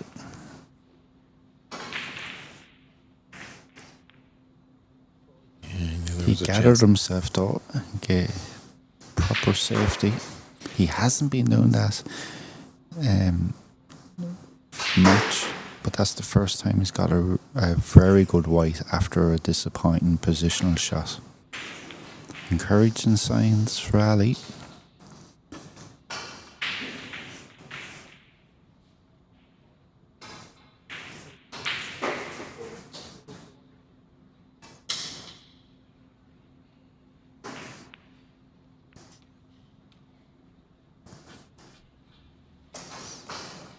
Taking this red into the left middle, Rodney. Yeah, I did this red in corner or red in the middle. I think red in corner for myself. Thanks, Ali. Supporting me like that.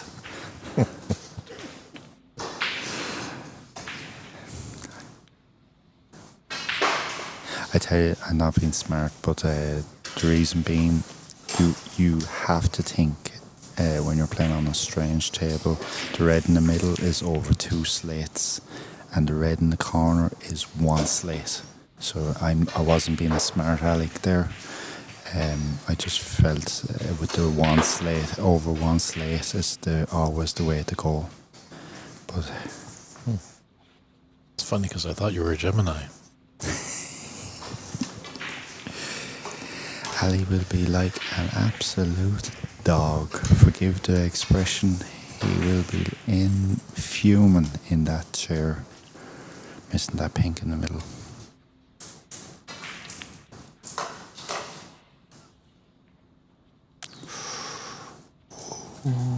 And that's the second time tonight we've seen a cannon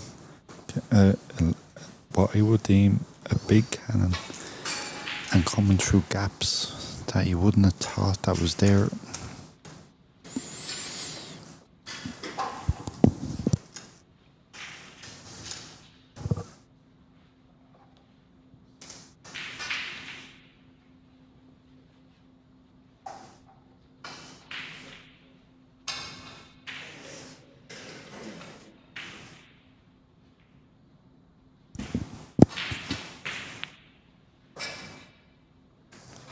Well, we're pretty for Ali.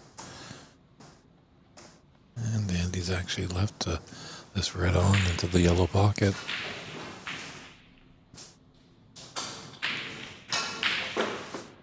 Good pass. Nicely on the blue.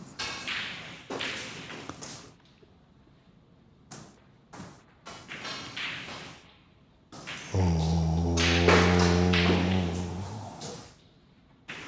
He kind of quit on that, did he? Mm-hmm. Is that my imagination? I don't think he went through the cue nice there. Just wonder if maybe we have a replay of that last shot. We'll take a look. I don't think we do, but yeah, I think you might be right there, Ron. You just Yeah, it kind of pulled up, but I don't think it was the table I think it was himself that orchestrated it.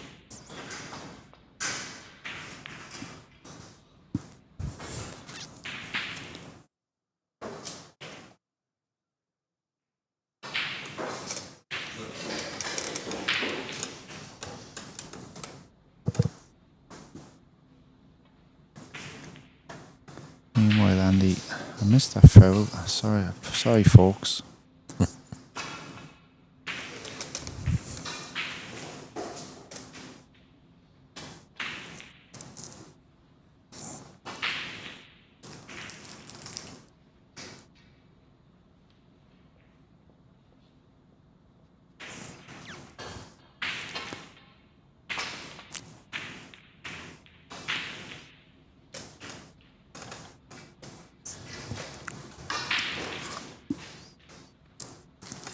Great safety from Andy. Proper length. Only giving Ali the top of the ball to play with, 12 o'clock. What that means, folks, is Ali can't play any side on that shot. He can play it side on it, but he won't be as controlling at it. And that's why it's so important to get that cue ball stuck to the bottom cushion. Just lessens Ali's options. I'll be disappointed with that one. He's left one on.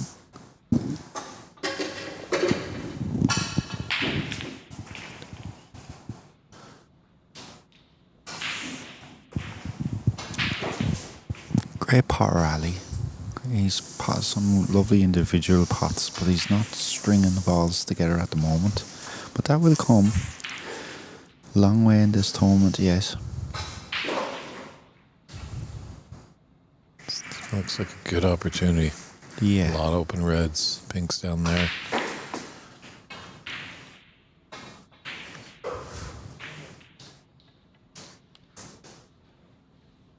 White ball just a little bit, maybe a ball and a half too far, but he should get this pot.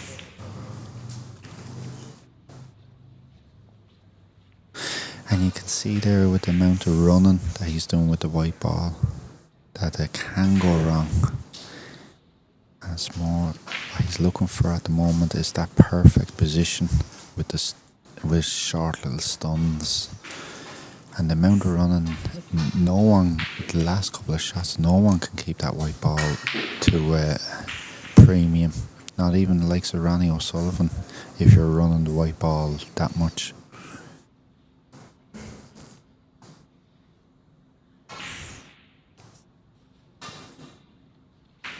A very fragmented frame at the moment, has to be said, Burney, but Ali getting the head of 37 points to 8. 29 the lead.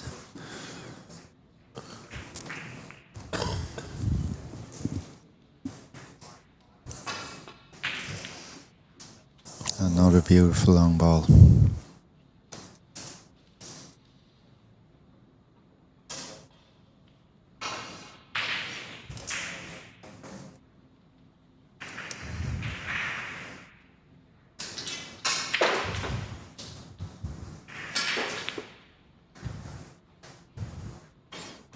Ali gets great action on the ball. See how simple he's played that shot there. He got the ball rotating without any great ease. Yeah, sometimes a lot of people new come to the game. Even some seasoned players think you got to hit it hard to get that deep screw, but it's just getting the cue just right through that. Yeah, he timed that. He timed that lovely. The latter half of this match, he's kind of doing more things good than bad. First 2 frames he was bad. He's kind of getting a little bit more rhythmic. Ali's one of the few players that can play fast. He can play slow if things are not going right. As much as I've seen him play over the years, I still don't know what his speed is, if that makes sense. It's he can play both ways, which is a fair talent. I think one thing is you don't want to poke the bear. Definitely, he's gotten a little upset losing those 2 first frames, and Ali has really stormed back. It's in the driver's seat and winning 3 on the spin.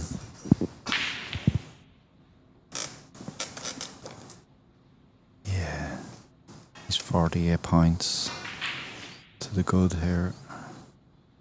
Oh, he's not that one on. Maybe a counter attack from the Tipperary man. Yeah, there's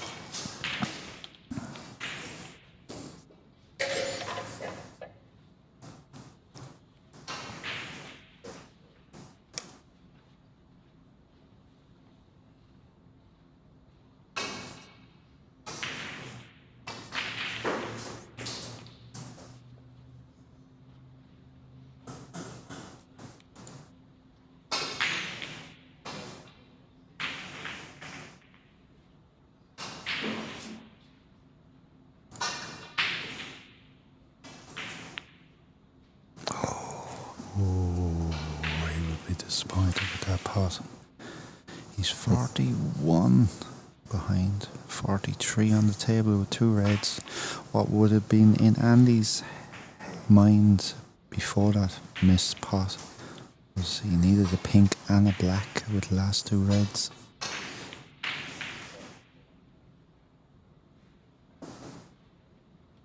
That's a good shot though. Slightly left it on, has he? I think it is.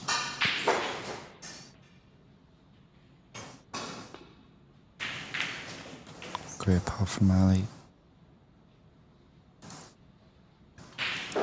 42 ahead with 35 on tables. Snooker in behind the blue. And that's a good shot.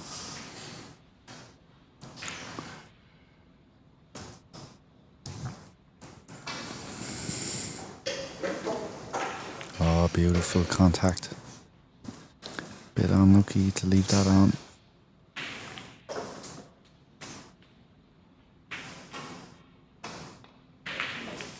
Ali will be feeling a lot more comfortable now, being 3-2 ahead. Yeah, the momentum train is in his favor. Yeah, he'll be feeling a lot more comfortable. He wouldn't have been as comfortable as this at 2-0 down. Concession there, so we'll take a little sip of tea and see if Andy McCluskey can force us into the decider. Ali's roaring strong, won 3 in a row. Can he make it 4? And I believe he was victorious in his earlier round robin match. So always a nice good feeling when you can win your group in the round robin stage. Yeah, definitely. Definitely. So you can see where all the groups are. You can track all your players there. Great design there by our good friend Zahi Sheikh from Nashville. Putting together some great promotional material. And Ali is broken off in this 6th frame. Big one here for the tournament director. It's very impressive that he's been able to block it out. It's nice that he has a good support system here because it can be tough when you're doubling down. It's very tough to get your concentration back onto the game as an individual rather than the actual tournament. Kudos to Andy to go 2-0 up because all day and all morning he's been here. Great pot.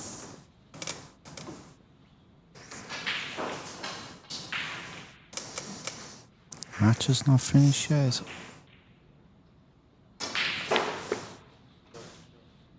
Great brown and great position. Choice of 2 reds.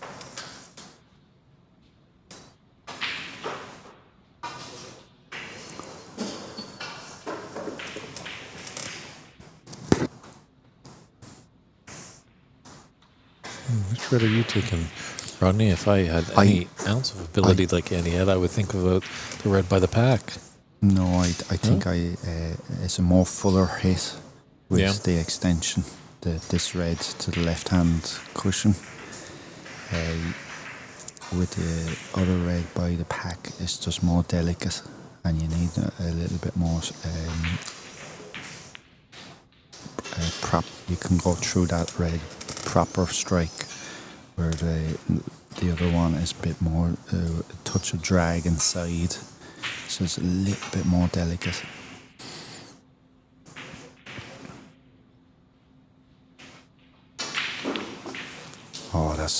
He's cute. That's a perfection. I know, folks, that looks like a simple enough shot, but he had to get a little bit of action on that. That was well cued.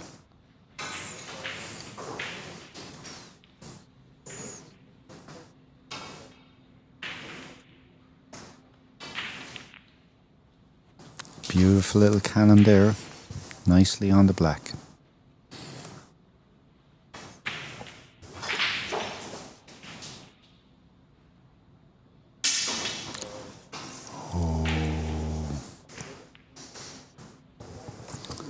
Foul 7. Yeah, it always leaves a disgusting taste in your mouth when you beat yourself. It's not a bad pill to swallow if your opponent beats you. Yeah, he will be very disappointed with himself there.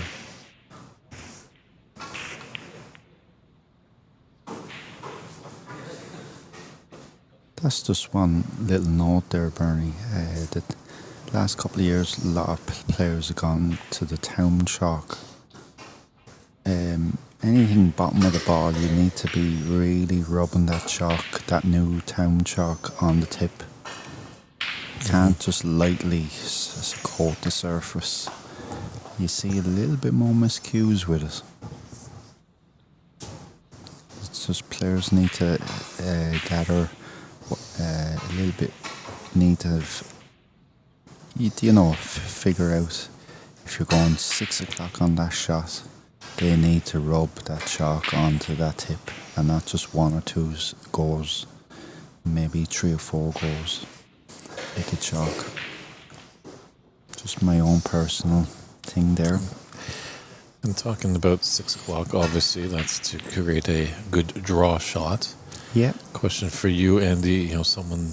We all like to have that fancy draw shot, but there's always that fear. You're queuing so low of ripping the cloth, and you don't want to be any room owners' bad books. Any advice you have for amateur players out there when they're trying to perfect that shot? Yeah, I would go for sweetness over power.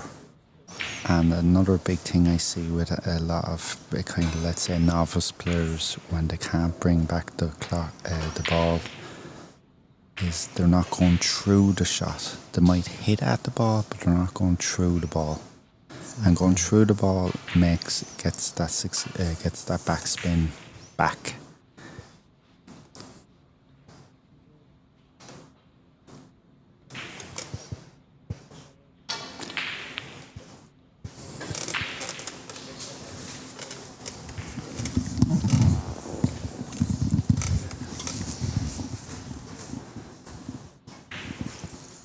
He's left a red onto the left middle. So So, folks, Ali got foul 7 there at that time because he can't hop over the colour or the red, let's say. Even though it came back to hit the black, you have to hit the ball direct, if that makes sense, and there's no hopping over in snooker.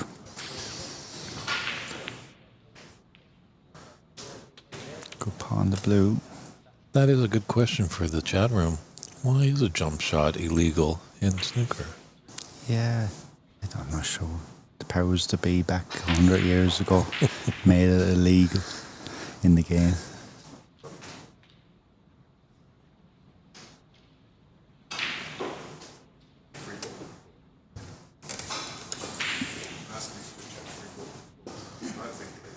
Looks like David Taylor's just wanting some trusty eyes to take a look at a free ball on adjacent table, and Papa Mac, referee James McClusty, coming over to take a look.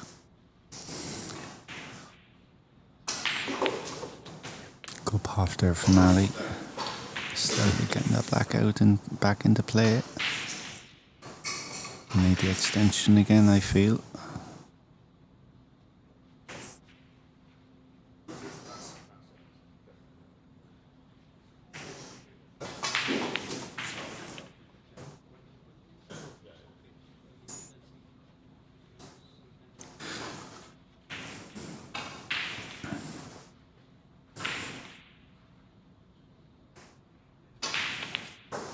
Sometimes Burney's great to get a good workout like this. If Ali keeps on going here and gets through this match, it could be the start of good things for him. But it's no harm to get good workouts. This is ideal for you, taking a look at a potential opponent. Yeah. Looking at every facet of his game here. Definitely. Ooh.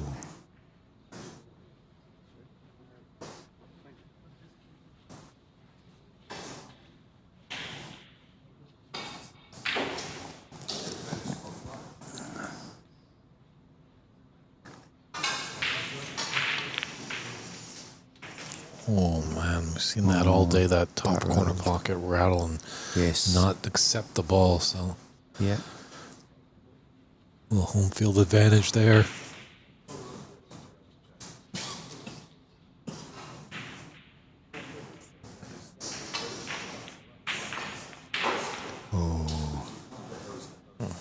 And I think Andy's missed a few of them.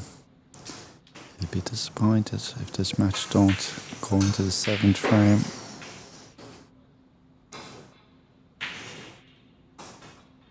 .12 behind. Ali calling the tune at the moment, to be fair to say it.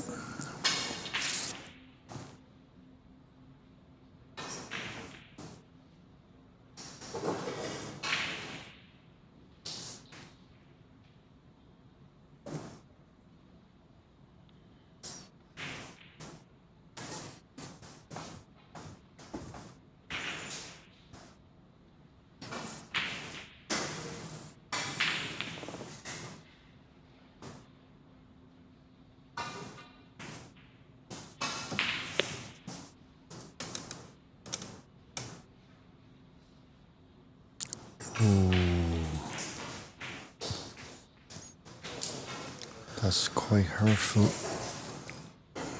Looking right up to the green bag. Did you ever play the great Cliff Wilson? No, never had the pleasure to play Cliff Wilson. What a character and what a snooker player. That man in his 50s or 40s, one eye, some power. Seemingly he was the Alex Higgins, Jimmy White of the 1950s. He gave up snooker for a good few years, you know. He came back then in the mid-70s. The reason he gave up snooker was him and Reardon were from the same locality, and Reardon went away to become a policeman, and he had no one really to put it up to him, and he I suppose would work back then as well. So Reardon moved away from the locality, moved up to Stoke, and he didn't play for years, and then he came back into it, played local leagues. I think he won the World Amateur since '79 and then turned pro. It'd be Right. 78. I think Cliff's claim to fame is when he'd fluke on you, he'd laugh in your face. Yeah. I remember in 1990, he played Cliff Thorburn, Yeoman, in the first round of the Crucible. Cliff Wilson actually never won a match at the Crucible ever. He was in the top 16 one year in 1988. But I remember he played a great safety player, but he was not noted for his safety. Very attacking player, but very clever. And he says, I won Shot of the Championships. Remember BBC used to run Shot of the Championships. And in June's edition of Pop Black, someone wrote, I hope Cliff don't get interested with safety player.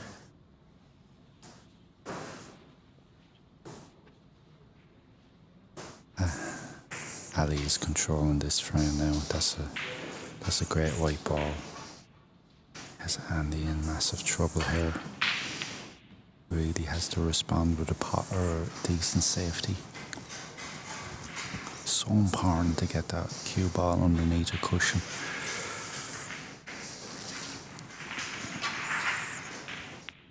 Cliff Wilson, in fairness to him, was the first one that I've ever heard say all the talk in 1992 was about Ronnie O'Sullivan and John Higgins, and Cliff Wilson was the first one that I ever heard saying all the talk is about John Higgins and Ronnie O'Sullivan, but we have a fella coming as well, and his name is Mark Williams.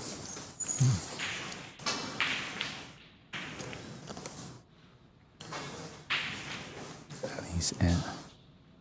Oh, great shot there from Andy. Mark Williams was okay, wasn't he? 3-time world champion. He called that one right, didn't he? We give that to Cliff.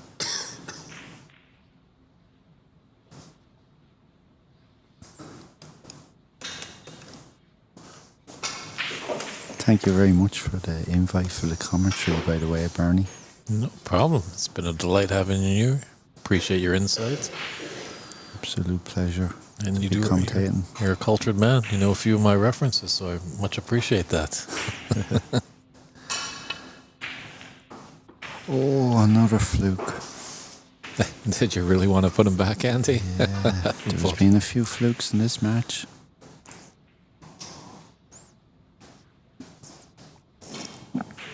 Ali 17 ahead. Currently. 2 players joking with each other. That smile quickly when it went to Ali as he's doing his pre-shot routine.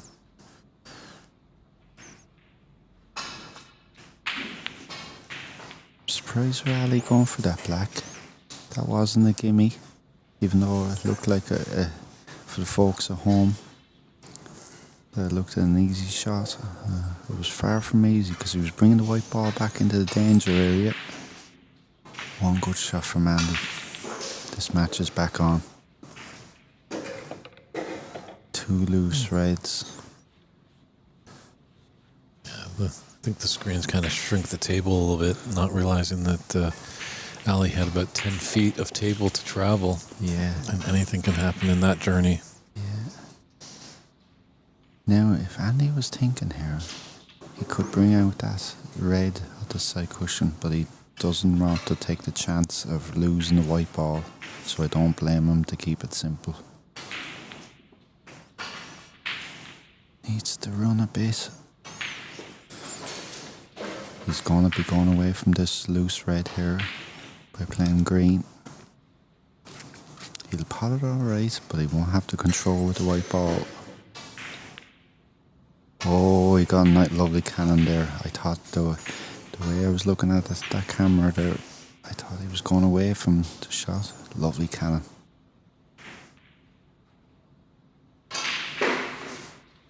One good positional shot. Lovely. He gets the cue through that ball beautifully. He's on the blue. Bringing him right back. I love to see 3-all Burney. I think this match deserves 3-all. Do you? I believe so. It's been a seesaw affair. Definitely Andy came out strong, but Ali's returned with 3 great frame victories.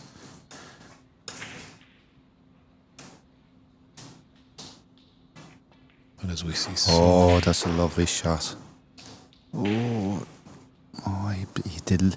The reason that why I thought that was a lovely shot was because he purposely double kissed the red there to get the angle to go in behind the black, but he just didn't give it enough pace. 1 ahead for Andy. Red ball fight. Yellow's a bit topsy-turvy as well. Might be only going into the middle bag. certainly do see a lot in these amateur matches. Oh, a yes. lot of the matches go, or frames go down to the Last colors. red colours, definitely. Great thing to, if you're going into competitive amateur snooker, great thing to practice for the folks at home. Cue that well. Chance for Andy.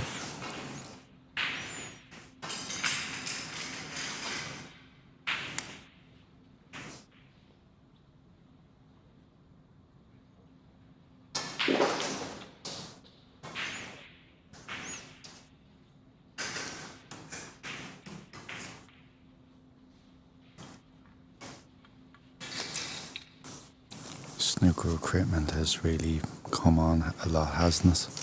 With 6-inch extensions and extensions. So when you think back, maybe, Andy, wasn't expecting him to miss that. When you think back 45, like for instance, Cliff Thorburn and Alex Higgins World Final 1980, extension half butts was still getting used 45 years ago. Wasn't Ali expecting falters Ali too. to- Really topsy-turvy, hasn't it? Most of the match though, Burney, has been that. Hasn't been clear cut.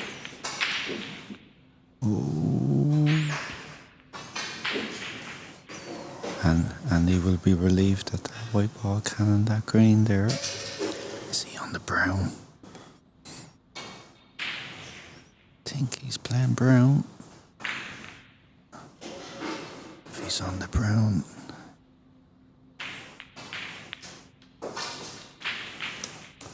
A great chance.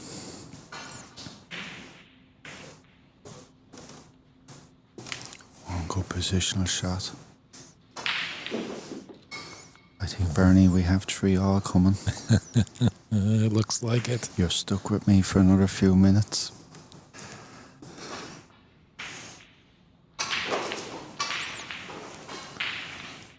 I don't want to be putting the mockers on Andy.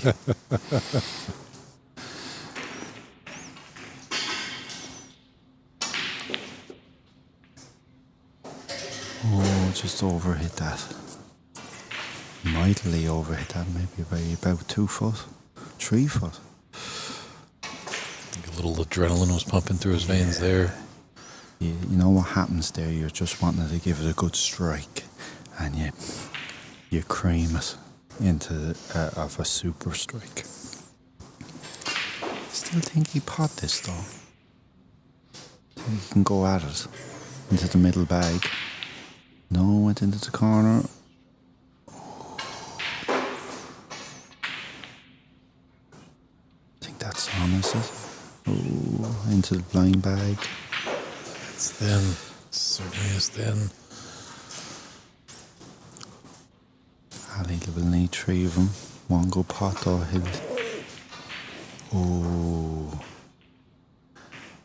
that pocket in the yellow bag has caught them a couple of times, and especially in this frame, hasn't it? They missed the last red.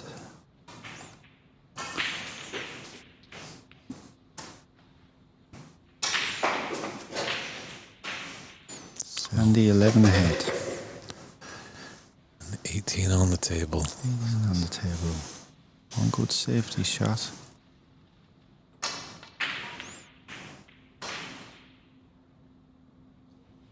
And it's a good one, I think. He'll be happy with that.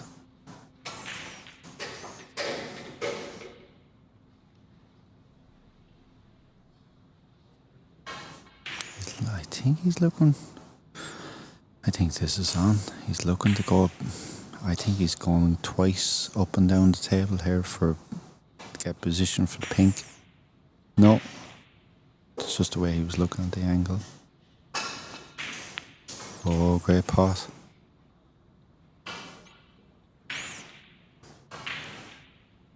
It's there for him. One good pot.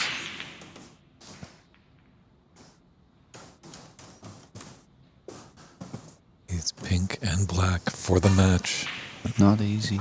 I think with this shot you just sacrifice white. You make sure the pot. Ali might have different ideas, and he did have different ideas. There was no sacrifice on the white ball there. Great shot. Here for the match. Black to take it. Wow. The great black, great pink, great blue. Handshakes all around, but both these guys should be probably moving on into the next round. But Ali takes that group. So, very impressive. Just looking back at the end result after that blue he cut in. And it wasn't easy. I agree with you there, Rodney. Just make sure of that pink, get it in. At least you're still at the table. You got a chance at the black. Yeah. There's 6 pockets, 1 ball. You never know what could happen. He played that pink superb, didn't he, Burney? Yeah, he totally committed. It's brilliant to see snooker players totally committing to the cue ball as well. It was a clean strike, and he got every purchase he could possibly get, and hence the reason he made the black handy for himself. Fantastic. Well, thanks for joining us, Rodney. Thanks Pleasure very much for having me, Burney. Hopefully we'll see you again. Yeah. Maybe, but in your case, hopefully you're running away with the tournament and have time to visit to us. We'll see. Here, potting balls like no tomorrow. Yeah. But great insights. I think we're just going to step aside for a few short moments. We're going to have our concluding interview with Ali over there in our interview booth. And then we'll probably be saying goodnight from the stream. There might be some matches with no commentary. We'll just have to see how everyone's feeling there, but we definitely appreciate everybody tuning in all day long. It's only day 1. We got 3 more days to go of this exciting championship here at the Sacramento Snooker and Billiards Room. It's the 2025 US Snooker Masters. Talk to you soon, everybody.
back, everybody, to the 2025 U.S. Snooker Masters here in Sacramento, California. Fresh off a great victory, Ali Alabodi. Yeah.